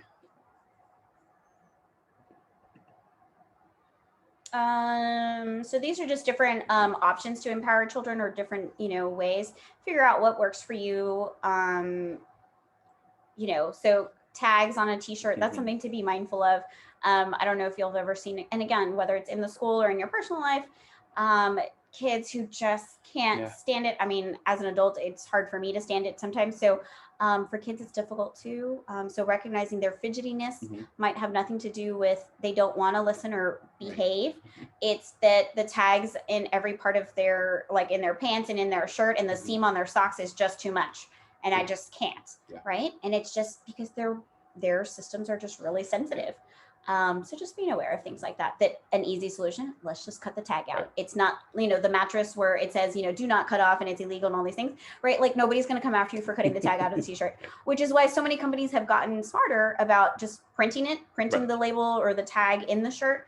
But not everybody, we're not there yet. So just being aware of like small solutions like that. And I know, I mean, small solutions, very simple solutions, to very elaborate ones even. I mean, if you Google or go online and Google like sensory paths, there are many schools that have put in like sensory pathways in their hallways where, you know, you take a step and then you do jumping jacks or you crawl. All these things, as simple or as elaborate as it can be, are ways to empower children. Yes. Right. Right. The idea is that we are educating them about their bodies, and that when you notice that you start feeling like antsy, you know, you got ants in your pants and you can't sit still and you can't sit in during rug time or reading time. Okay, maybe that's when you go to the back of the room and you do, maybe you have it set up where they do, you know, 3 jumping jacks and they do hopscotch through 4 squares, and then they have to do 1 wall push-up or something, right? Like whatever it is, and you can make it into anything. Then they can come back and rejoin because they just needed to get like those extra wiggles out, and now they're ready to go. Yeah. Absolutely. Or if you know someone that specifically, you give them their own little bag of rice Yep. to hold, or a little Play-Doh, something that you know is okay, that you would offer to any child if they wanted it to.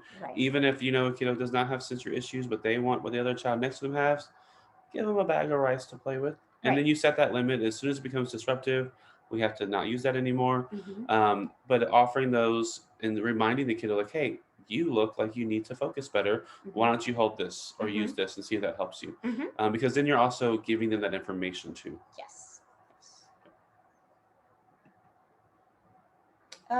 So part of it is just like, so this idea of scaffolding, right? Like just building skill upon skill upon skill. I mean, that's ultimately what empowerment is, right? And so it starts off with this basic information. We can't expect them to do something that they don't have information about. So first we have to educate them, and then we can help build on like each thing, right? Each skill. We can just empower them more and more the more they understand. And their daily rituals, builds it into that. Maybe it's every, as children as they were returning to school, let's just talk about like a school setting, that everyone's going to I don't know, get a drink of water before they come into class, right? So then we're not having people leave, but that way too they've had some cold water, their brain is like online, ready to focus. So just figuring out what that's going to look like. If you're talking about your own personal life, right, what is your daily ritual as an adult? And if you're like, I wake up and I work out and I need coffee and I need breakfast, and do not talk to me before I've had coffee or breakfast or else, right? Okay, same is true for the kids, right? So just figuring out what works for them in their ritual, whether it's the end of the day, maybe before class lets out, we're gonna take some deep breaths together before I let you out to go to your next class, or before we transition to the next activity. And exactly that, right? Transitions. What do transitions look like? If that's, and I know in the last year when we talked a lot with the teachers, they expressed a lot of struggles during transition time, whether it was transition inside to outside or from subject to subject. Any kind of transition was difficult. Lunch, back into the classroom. And again, I recognize that today's world looks a lot different than it did a year ago. But again, just considering what that is, and knowing too that the transitions of today, of going from, I was at home like all summer at the end of last year with no structure, and now I'm trying to come back into the classroom, and now I have all these rules and structure, and there's like new rules because now I can't touch anybody, and now everybody's got, there's just so many newer things that children are having to face that interrupt those transitions. So how can I smooth this out? And usually that can be done with any of the things that we've already recommended. As a part of transition, if they have to line up somewhere, maybe that's a deep breath, and you jump in place twice, and you hop on one foot once, and whatever it is to help. I don't know. Well, and also in giving the transition warnings, right? So everyone's engaged. You have done your best as an individual to get this kiddo to calm themselves down. And hey, in 10 minutes we're gonna switch subjects. In 5 more minutes we're gonna switch subjects, or we're gonna go outside. 1 more minute, because it gives the kiddo time for their brain to process. Okay, I'm gonna have to stop what I'm doing. What does that mean? Otherwise, it is, I'm fully engaged, I'm doing this, and then, oh, by the way, close your book, moving on to the next thing. So transition warnings are really important. Setting timers even. Some people I know go above and beyond, and they make special clocks with different colors on it. I mean, those are great things, but the simplest is just, hey, we've got 5 minutes left. We've got 2 minutes left. We've got 1 minute. Or even reminding if a daily schedule is going to change. Hey, today is Wednesday. We normally do this, but today is different. So this is our agenda for the day. That's it. Yeah. Writing it on the board, or if you're still virtually like interacting with students, like putting it up, or I don't know if like how y'all share screens, or however you do it, putting it in the chat box, like whatever it is, especially for our younger kiddos who are still virtual, like making sure their parents know. And I know that that's been its own challenge, but the idea is just to share the information, right? Empowering them to be prepared for what is to come. If you normally meet with the kiddo individually, if you're a school counselor or some sort of mental health professional, and the day comes and you can't meet with them, just let them know, like, hey, today's gonna be different. I know it's usually our special time, but we'll do this tomorrow instead. Because what happens with kiddos in transitions is that anxiety gets higher and higher. And if we already know the kiddos have difficulty regulating themselves, and then add in any sort of trauma, just really helping these kiddos regulate their emotions so they don't get too out of control.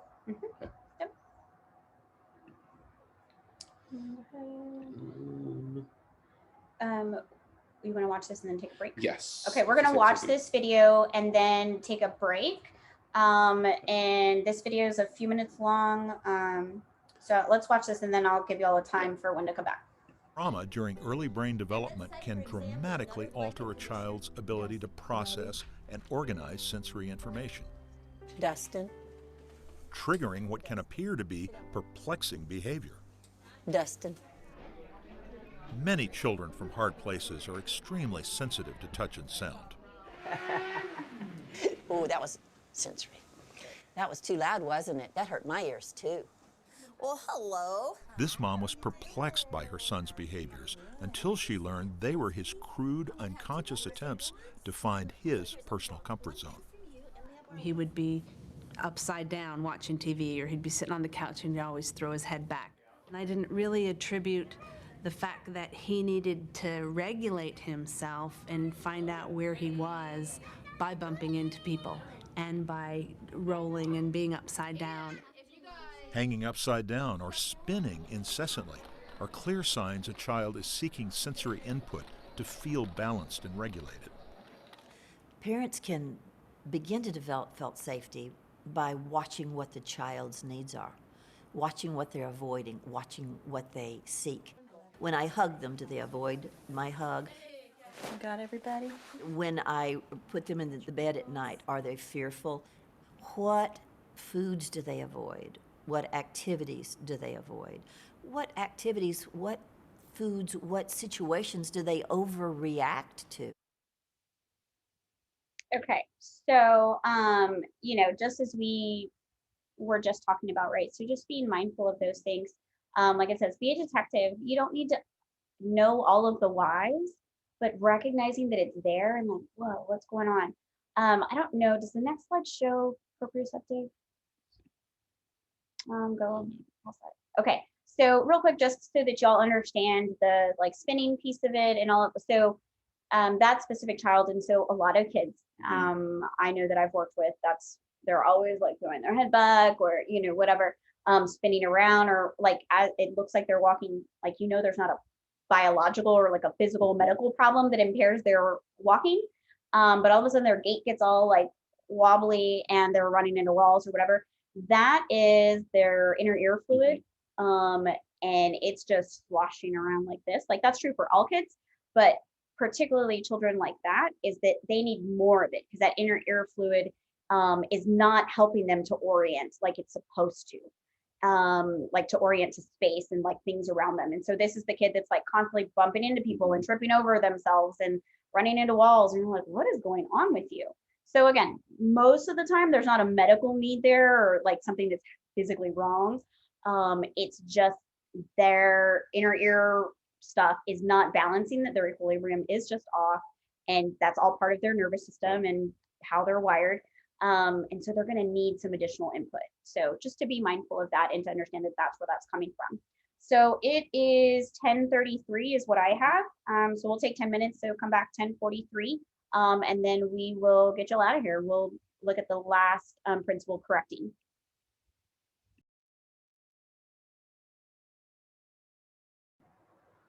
All right, we are back and ready to get started. We have about 45 minutes left for the entire presentation to end today. So we're going to kind of breeze through some of these things. You have the handouts. You're welcome to keep those. Write down some notes. Angela's going to give us a lot of the important things from this last piece regarding the correcting principles, and then we'll leave some time to ask questions, get feedback, and then have Valerie or Tracy wrap up for the day, okay? All right, thank you. All right, everybody, so correcting principles, we're gonna go ahead and look at proactive strategies. So the first one, talking about how do we correct, where we wanna try to get ahead of these behaviors. So choices, offering choices is kind of a scary thing, or it can be very scary. It allows for the parent, is what the slide says, right? Or you as the adult, right? It allows for the adult to still be in charge, but we want to share power. And I think in a couple of slides we talk about that, but sharing power with a child sounds really scary, and it's not what society says is okay. Historically, that's not what we've said, right? You're the parent and you're the child, and because I said so, right? And that's it. There's no questions about it. I'm in charge. There's this huge power dynamic or differential, and that's not really helpful, to be honest. It's not. The smaller the child feels, the more disempowered they feel. One or two things will happen. You will see them buck the system more, or you'll see them become so quiet and small, like small in personality, right? Like they just will start to shrink because they now believe that they don't have a voice or their voice doesn't matter, right? And the whole point of TBRI is to help give them voice so that they better understand that. So making sure when we're offering choices, there is no right or wrong answer, that whatever you're offering them, if especially like in a classroom setting, is, you know, they need to take a test and they don't want to. Okay, so either you can come take a break now and then go back in and take your test, or you're going to take your test and then come take a break. Like, which are you going to do? Both are okay answers. They're both correct and they're both safe. They will not get in trouble. But those are their only two options, right? And so being prepared to say yes to whatever you offer as well. You know, if you're offering snacks, make sure you have both of those snacks available. If, you know, whatever it is, you know, if you're saying, oh, well, do you want to go sit with, like, let's say they're really close to the assistant principal. Do you want to go spend 10 minutes and, you know, go talk with them because maybe they feel good, you know, doing that, or see the nurse? Do you want to go do that now, or do you want to go, you know, sit in the hallway by yourself for 5 minutes, or, you know, whatever. But again, making sure both of those options are allowed, and that the assistant vice principal, or, you know, that the assistant principal knows that they are going to be called on, right? So just making sure those are always that they are appropriate options, and that the child cannot be wrong regardless of what they choose. Right. Yeah, just to piggyback off of that, making sure that the choice you give is something you can follow through on. And that you're okay with. Because if you walk away from that situation thinking like, ugh, they made that choice, then you didn't really share power the correct way. You don't want to walk away with that feeling that you kind of gave in, right? So compromises. Again, it's okay to compromise with a child. It doesn't mean that you are sacrificing any part of your control or power. If anything, again, this is about sharing. This is about building a relationship. And this is how we can do it, right? So it teaches them negotiation skills, social skills. How do I appropriately ask for what I need? And so if we're trying to teach children this, have you ever met an adult who doesn't know how to ask for what they need and is very demanding in a work setting, right? That's because they never learned how to appropriately negotiate for what they need or want. And compromises can do that for them. That words have power, right? That somebody will listen to me. Again, if we have a strong connection, by the time we've gotten here to correcting, right? So if we remember our triangle, the green one, connection is our foundation. Right. So if we've already built that coming into the classroom, and now we're trying to make a compromise about something, that will be much easier because we have this relationship already in place. And always keep it, compromises can keep the behavior moving forward. So instead of it being this power struggle of you need to do it, I don't want to, you need to, I don't want to, and like that just going on, and then it's disruptive for everybody, and then you're dysregulated and so is the child. Let's just make a compromise. Like, again, what you're going to do first. You have to finish your worksheet. Do you want to take a 5-minute break and sit here and, I don't know, play with Play-Doh or whatever, go read a book and then come finish your worksheet? Or you're going to finish your worksheet, then read a book? Like, what are you doing? Because we're going to make a choice and then we're moving on. So, yeah. Maybe even finishing their worksheet in entirety is too much of the choice, right? So can you compromise and say, you need to do this many problems? It doesn't matter how many math problems, or it doesn't matter which ones, you choose 10 math problems on the page to do, right? And just knowing that, okay, if they can do 10 of those math problems, they can probably really do the whole page, but is it really worth fighting over and having a huge outburst by making them do that one whole page, right? So again, sharing power is very counterintuitive to what we know. That's just innately in us. It's not a bad thing. It's how we were all like taught. So parent is still in charge. The child practices decision-making skills. They then have to decide, which do I really want, right? So it helps them know, like, what do I prefer? What does make me feel safer, more comfortable, more empowered? They get to experience what that feels like in their body, right? So we talk about feeling versus emotion. What does it feel like to know that, like, oh, one, somebody wants to listen to me, they care about my choice, and I know what that feels like, that feeling of empowerment of like, oh yeah, wait, can I pick? Because I really like the yellow one better. Great, let's do yellow, right? Like whatever, they get that experience, and that's very empowering. That's very helpful for them to know, to carry on with them moving forward. Yeah, and making that positive connection too. Yeah, right. So as the slide says, safe people listen to me. Again, we want to change that belief system. And the only way we're going to do that is with that connection and by offering them, to share in this experience. Okay, so you can skip that one. So life value terms, we're not going to watch this video clip, but so Tbri teaches some basic language that the child can hear anywhere. So as a school counselor, this can be language that you use. And maybe if there's one or two teachers that particular child really struggles with, letting them know, hey, I've been using this kind of language with them, maybe try that the next time you try to correct them or you need to redirect them, right? So things like, are you asking or telling, right? So a child says like, no, I just want to read a book, or, let me read the book. Well, are you asking me to read the book, or are you telling me to let you read the book? Like, what is happening, right? And again, that puts it back on the kid. So then we're in this shared dynamic versus like, you have to do what I want, what I want you to do. So are you asking or telling? Let's try that again with respect, right? So always reminding the child, and like, they're like, what does that mean? Role play that for them. What would it look like if I was respectful versus not respectful? Different things like that. Being gentle and kind. So just simple, short phrases that anybody can use no matter what setting they're in. And if you find out something that works, even telling the parent that, hey, you know what, I know I let you know last month that they were really struggling during like reading time. Well, you know what, we've started doing X, Y, or Z things with compromise and with reminding them to be respectful with their words. And that's really been helping. And this is how we do it. And then give them like a basic script to use, because then it's implemented in both areas of where the child is at. Okay, so looking at the responsive, how do we then respond, right? So compromises and choices is about how do we share power to try to prevent the behavior from escalating, right? Proactive, but let's say it's already kind of there, like we already starting to see some of the behavior. The ideal response is ideally how we would want to respond to these behaviors. So let's listen to what Karen says about that.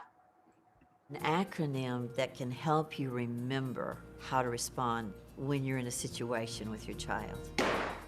We call the ideal response. I stands for immediate, D for direct, E for efficient, A for action-based, and L is leveled at behavior, not at the child. Think of the ideal response as a kind of mental checklist to help you guide your child to better behavior. How you respond will vary with each situation and child. I thought you were making a bunny. This time we used actors to demonstrate the right approach and illustrate the concept of the ideal response. In this scenario, two girls are playing nicely when one suddenly grabs her friend's Play-Doh.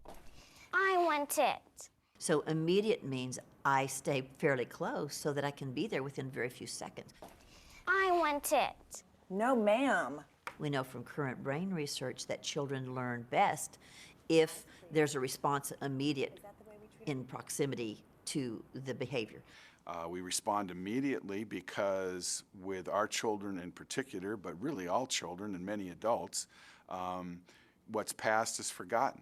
This old idea that, well, if your father's going to hear about this when he gets home. By the time Dad gets home, it's ancient history. It's not going to do any good. Direct. When I go to the child, I'm direct. I get to their eye level. We're face to face. We make sure that they're listening to us, and we kind of make sure that communication channel is open and clear. I can look at them and I say, now, sweetie, we don't talk to each other without respect. Let's try it again. Efficient means just that. Use the least amount of firmness and the fewest words needed to make your point and get your child back on track. How do we treat our friends? With respect. That's right. Very good using your words. Now, if you want to play with her Play-Doh, what might you do? Ask. Very good. Very good using your words again. Efficient. I do not go after a gnat with an elephant gun. Many discipline strategies that are available are heavy punitive, heavy on every offense of a child. I want to be efficient. I want to only use a measured response. If I can redirect a child's behavior, if you can get your child back on track in attunement with you with a whoa, Nellie, or try it again, or can you say that with respect, that's all you have to use. Now this time, I'd like you to try to ask with respect. Learning to respond efficiently and not overreacting is one of the most challenging steps of the ideal response.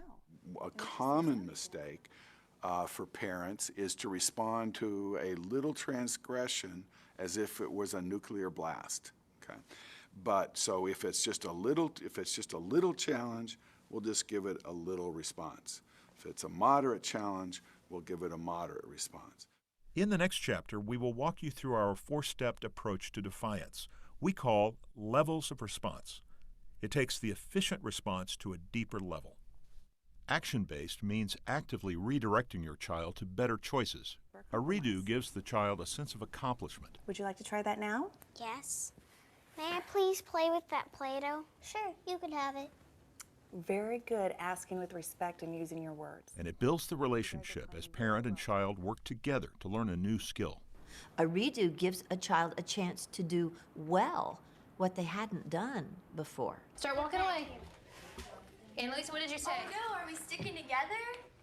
Oh, okay, let's try sticking together. That was a great read. A good job. Sticking together with the rope. Oh, I think that's a we great could stick idea. together with the rope. As you learned in Chapter 5, a redo is not punishment, but instruction. If you can give your child a body memory for the good stuff, and then you praise them for it, they're far more likely to go to that path again. And finally, the L in the ideal response stands for leveled at the behavior, not the child. In an ideal response, it's okay to fault the child's behavior, but never the child personally. The goal is not to punish, but to correct and reconnect. You guys are playing very well together. But always at the core of what we do is to let the child know that we know they're precious and to let them see that in our eyes. So that behavior's not okay, buddy, but you're always going to be precious to me.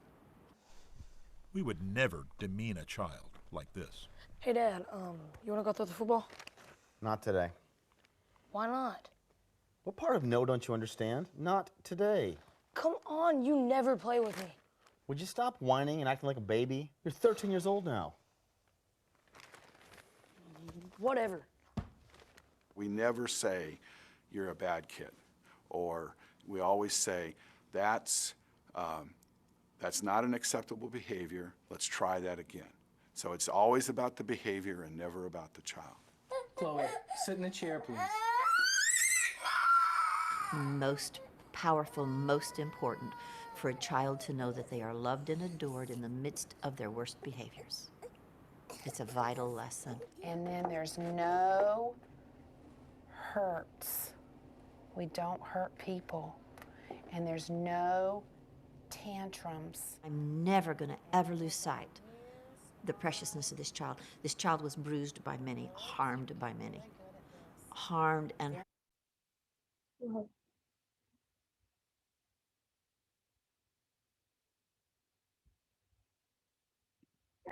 stick together. Good job. Good remembering all of that. I am not done until that child's feet are solid beneath them. They know that they are precious and they're successful and content with their success. And we've reconnected. The reconnection after aggression is the most important thing that you can do. Okay, so let's look at these just briefly. So the ideal response, immediate, direct, efficient, action-based, and leveled at the behavior, not at the child, right? So biggest takeaways, and I get it's not always easy, right? It's not always ideal in larger settings to be immediate, right? Again, if you're the one school counselor for however many, dozens or hundreds of kids, then it's going to be difficult for you to be there immediately for every single issue. But to the best of our ability, right, respond as quickly as possible. We want to be at their eye level, and we want to direct whatever it is that we're saying, our correction, not our punishment, right? We want to direct that at their behavior. The behavior was inappropriate. They are not a bad kid, or they are not unlovable, or that we don't want to be around them, right? That's not what it's about, but it's that behavior is not acceptable, maybe at all, or not in a classroom setting. Whatever it is, make it about the behavior, not the child. And again, like they said, kind of the bigger piece of it, right? It's not a punishment. This is a correction, right? That's why it's called a correcting principle versus how to punish, right? Because we're not trying to be punitive here, because the more punitive we become, it does become more of an attack on them, and it's less about them as a person, and like we lose value in them as a child, right, as a human, and we lose sight of like correcting the behavior, and it's just like, then again we get into this power struggle really quickly, and that's not helpful for either party. So and like they mentioned, we're going to go into then how do we efficiently respond to the different levels of behavior, and there's 4 different levels that they're going to look at. And something to keep note of, like Angel said, if you're not in the classroom, you're dealing with a school counselor, it might be educating other people at the school how to use these responses and how to use the ideal response or the level of responses that you're going to watch next too. Because it can be immediate if you can't be there right away. And so sharing that education that you guys get today too with some of the other members as well. As you learned in Chapter 6, the ideal way to respond to a child acting up is to be immediate, direct, efficient, action-based, and leveled at the behavior, not the child. To help you think more deeply about what it means to be efficient, we developed what we call levels of response, a stair-stepped approach to defiance. So levels of response means I identify the level of risk and danger and I respond appropriately. And this is part of being efficient, a measured response in our ideal response. Now the discussion is over. Put one of them back, please. Efficient also means use the least words, the least firmness that you can possibly use, and get an effective redirection.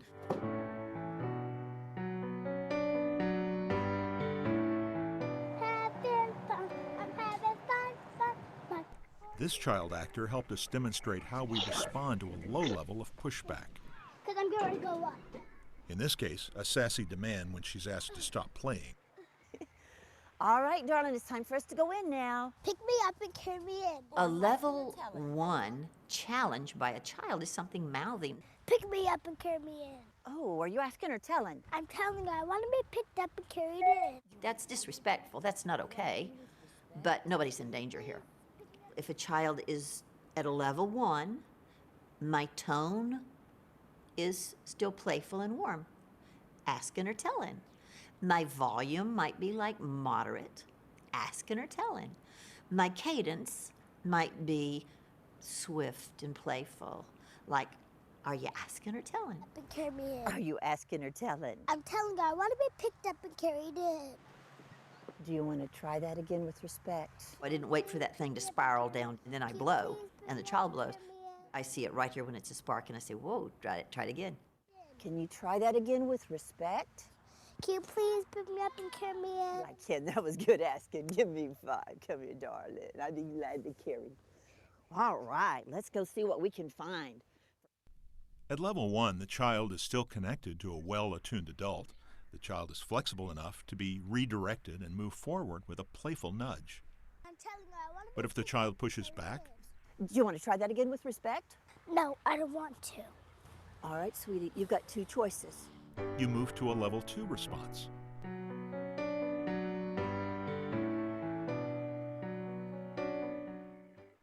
Offering choices can help avoid or break an impasse while staying connected to the child. When a child is given a choice, try to give them enough time, not for it to get into a standoff or a stalemate, but enough time to give them a chance to regulate. For level 2 responses to work, the child must be emotionally present enough to engage with you and not so angry or out of control that she cannot think. Remember to give her time to process her response. All right, sweetie, you've got two choices. You can walk beside me and hold my hand, or you can walk beside me. Which do you choose? My tone is a little more authoritative. My volume is a little louder, and I'm speaking a little more slowly. I guess I choose walking and holding her hand. That was good choosing. Let me have that sweet girl hand right there. Come on. Now that's the response you hope for, but you may get something like this. All right, sweetie, I'm going to give you two choices. You can walk beside me and hold my hand, or you can walk beside me. Which do you choose? These choices are stupid. You're stupid. You can't make me do this. I want you to pick me up and bring me in. You know what? I'm not going to do that, but I want you to come with me and think about it over here. No. Yes, ma'am. Yes, ma'am. Yes, ma'am. Walk with me right here. We're going to go think it over.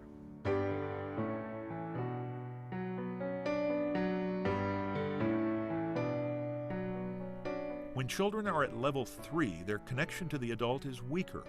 Their heart may race, their pupils may dilate, and they may be teetering on the brink of losing what little regulation they have left.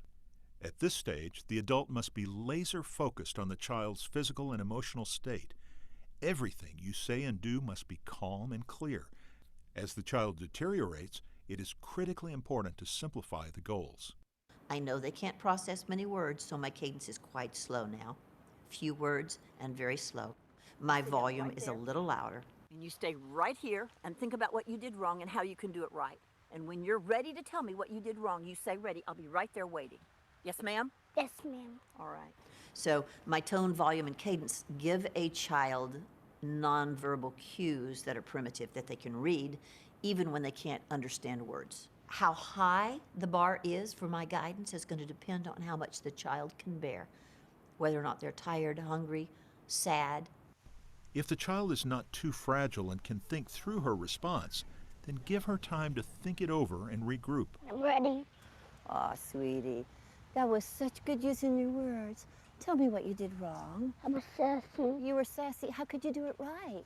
It's my good words. Using your good words. Do you want to try it now? Yeah. All right, let's go do it now. Come on. Good. This time I'm going to say, it's time to go in. And you're going to say, will you pick me up and carry me in? That's called a redo, okay? Okay. Okay, sweetie, it's time to go in. Can you please pick me up and carry me in? I would love to carry you in. That was great using your words. Some of you have children who are violent against themselves or the family, or maybe even against you. And you may have to stop violence. But it's beyond the scope of this video to teach you how to deal with violence. Instead, we recommend you research laws and best practices in your state and seek out professional help. No hits, no hurts. Find a professional counselor or someone who specializes in working with more vulnerable children.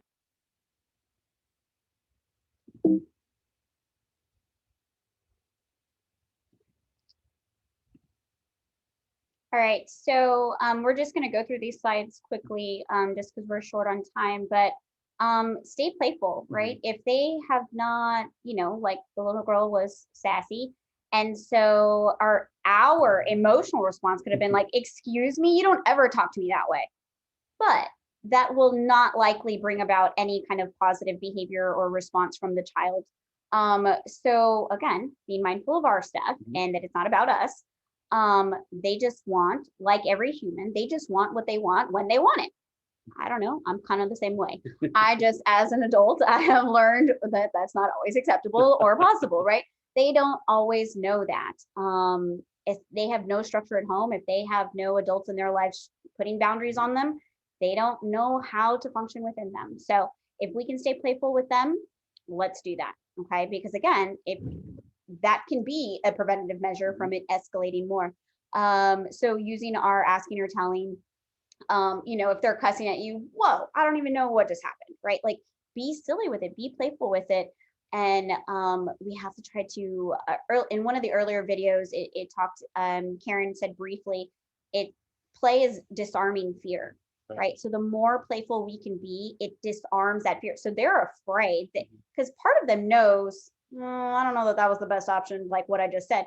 They don't really know why or understand that it's inappropriate necessarily, but part of them's like based on our maybe facial expressions or our physical response to them, they know something's up. So being playful with them in the beginning, in the middle of it, you saw in the video, Karen was even playful, kind of part of in the middle. Once the little girl was able to use their words, she was able to switch back into being playful. Anytime we can do that is always helpful. Go ahead.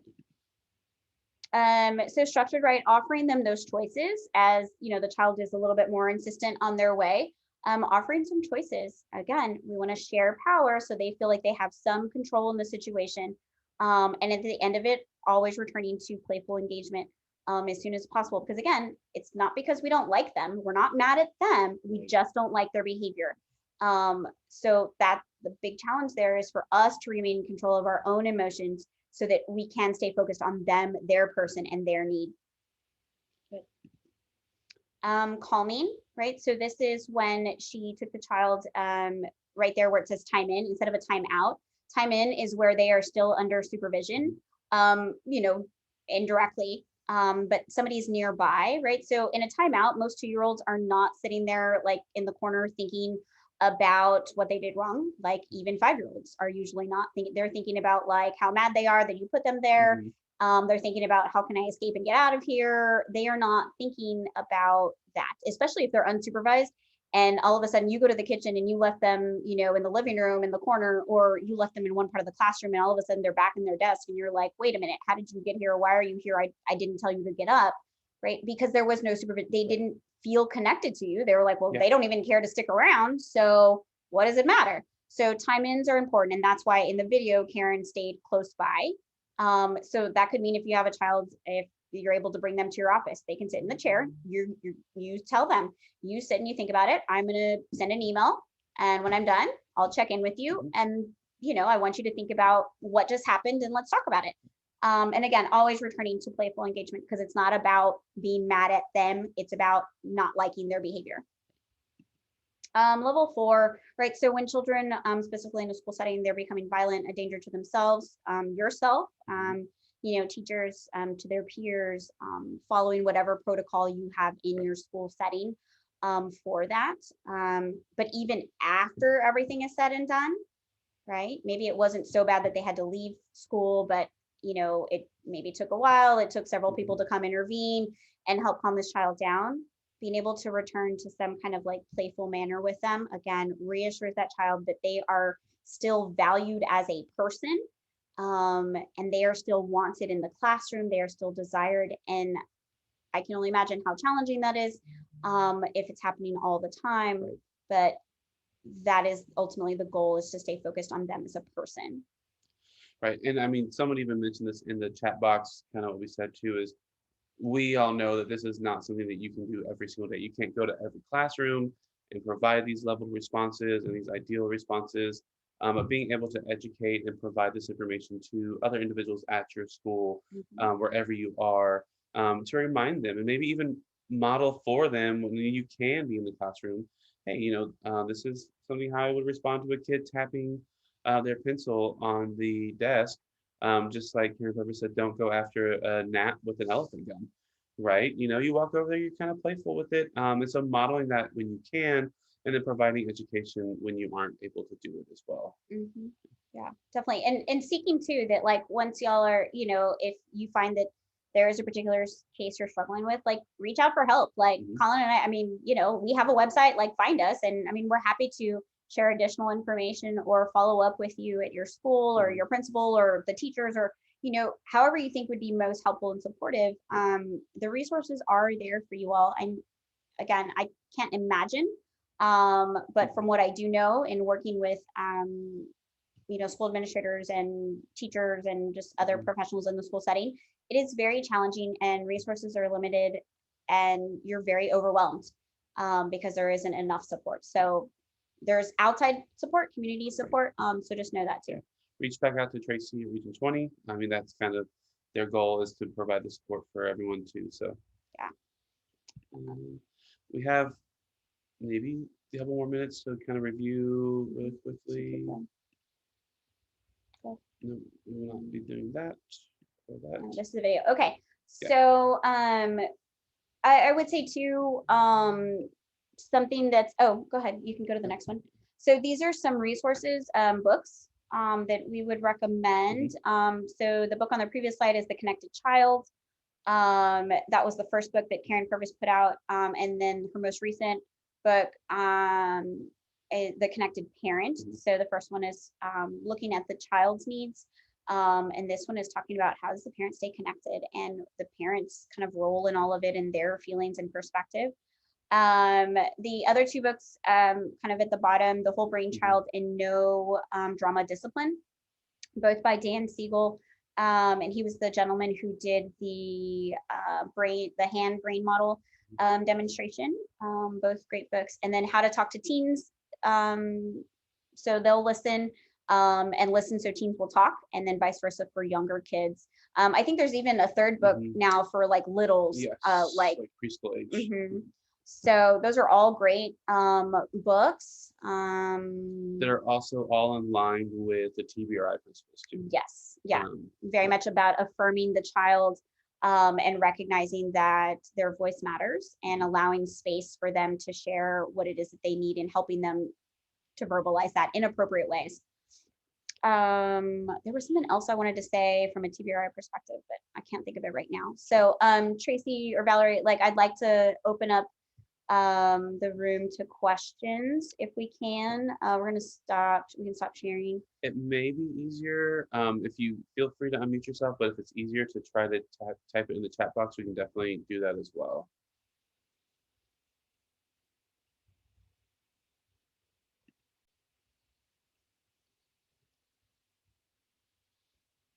Let's see.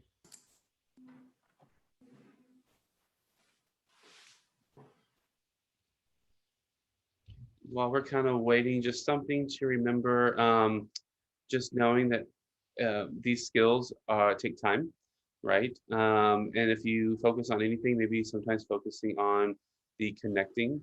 We talk a lot about making that connection with the kiddo, making that connection with an adult, a colleague. What does that look like? And how do we connect with other people? So we can start working on these things that we discussed today. So, I have a question. Sure, go ahead. So if you're working with a teacher, because I'm a counselor, so I'm working with a teacher and trying to implement this with one of our students, it just seems very one-on-one, depending on the level that child gets to. How do you suggest to a teacher how to handle if it gets escalated, to that point where it becomes more one-on-one, the higher the level, and also maintaining the classroom while she's dealing with this child one-on-one? I think we've had that question before, honestly, from a teacher, was like, how do we do this? Because it is one-on-one. And so I'll give my take, and it's probably a little different from Angela too, but just figuring out somehow to, in the moment, provide some sort of acknowledgement. And then if you have to come back to it because you can't do it right then and there, it's okay. But acknowledging it right there in the moment, maybe, you might just kind of point to them a little bit. You may kind of give them a little facial expression, something to let them know, hey, I saw that. We're going to come back to it if we need to. What would you say? Yeah, I would completely agree. The idea is like to make an immediate connection in the moment. And so that can be where like nurturing touch comes into play. That can be like walking by and like giving them, like tapping elbows. Again, it's acknowledging that child, like, I see you. I see something's up. And, but let the, that way the teacher can like acknowledge that child, even if they can't do it verbally, or they don't or they feel like if they acknowledge the child verbally, it would interrupt the rest of the class. This way they can either visually, they've looked at them and said like, I see you. And like, again, smiling though with like a relaxed face, finish giving instruction to the rest of the class, and then coming back, to that child's desk, and then like getting down to their level and saying like, what's going on? What's up? Like, we're struggling here to finish our work. Something like that. That way it doesn't take away from the other children, because I know that was something we've talked about previously, is that then it tends to feel the rest of the children who are doing what they need to be doing tend to start feeling like, okay, I mean, I'm in the middle of this. I want to learn whatever's happening, and this child's taking away from me. But if they're going to get more attention than me who wants to learn, then I'm not going to do my work either. Right. And so we don't want it to fall apart in that regard, which is why the idea of giving some attention to that child in a positive way. And then when you have a moment and recognizing that it literally can just be a moment to connect with that child, doing it in those little ways. So yeah, I mean, I would say start there. Thank you. You're welcome. Absolutely. Someone did have a question just asking kind of how to emphasize that this is important. Kind of the general subject is how to help people understand this is important in making connections. And honestly, I would say the best part is to provide the education and let them know there's research behind it. Reach out to someone if they need more examples. Feel free to contact Tracy, Valerie, ourselves, to say, hey, like we have these individuals who can really present this information to you. I mean, that's my best advice. I would say too. So typically when it comes to that, that's about that person's stuff, right? That they are not being mindful of, that they are resisting acknowledging. And so they are just they're very behavioral based. And so that's just going to be about more and more education. That's ultimately what it's going to come down to. So I appreciate that if you've already been trying to make those strides, I very much appreciate that. And that particular person or, staff members, they just require additional education. So I would just pass that along to whomever administrator, or if you have the ability to make that decision for additional training, then doing so. Yeah, and it may be something, they may take it differently from someone who's not in the organization or someone who's not in that school setting, just someone different. And then just kind of remembering that all these things, there's evidence, there's research. It's not just something that Dr. Karen Purvis woke up one day and said, oh, I think this is going to work. There's research behind everything. Yeah, and that they don't have to necessarily, they don't have to agree with it, but acknowledging that there is scientific research. I mean, like that's, just validation behind it. So yeah. And whoever wrote that up, you're not the only person that's struggling with that, I'm sure. Is administrators in any sort of level of facility or school, always have some things to kind of question. So absolutely, I don't think you're alone in that struggle. Right. Anybody else? Let's see. I know we've got just a few minutes left, about 5 minutes. I don't know if Valerie, Tracy, if people come with questions, can they email one of you guys, or is there a point of contact if you think of something later and that it needs to get to us, or if you guys can handle that? Is that something we can do? Yes, if any of you guys have any questions that come up after today or something, if you send them to me, I can get them to Valerie, and I'm sure Valerie can get them over to Angela and Collin. Just a couple of things. You guys saw that they included in the chat box the link to the slides from today. So you guys have that resource in the chat box. I've been periodically through the session, been putting the attendance link. So for those of you that want credit for today's course, make sure that you go in and complete that attendance link. It will go offline at 4:30 today. And then if you guys will also, all of you that are on here registered through Connect 20, and you will be getting a survey. And if you guys could take some time to complete that, I can then send that on to Valerie so that Angela and Collin can get the survey responses. So you guys will have that if you need that for anything on y'all's end. But does anyone else have any other questions that you guys want to ask at this moment? The recording, Valerie, will I be able to share this recording? You should be able to, okay. Through Zoom, there should be under recordings. Yeah, I know how to, I just wanted to make sure you guys were okay with me sharing it it. I did ask them, yes. Okay, okay, great. Yes, I will send out I'll get the recording sent out to you guys. I want to thank Angela and Collin so much for providing this great information and training session for the counselors in Region 20 today. I really do appreciate it. Valerie, I thank you for setting this all up and doing all the coordinating pieces for it. As always, I appreciate you guys so much for providing us this information. It's been great being able to do it through Zoom. It makes it, I think, a little bit easier for everyone to be able to attend. And once again, I just want to thank you all so much for taking time to be with us today. And I want to thank all the counselors online today for taking the time to log in and participate in this training today. I think you guys got some really great information.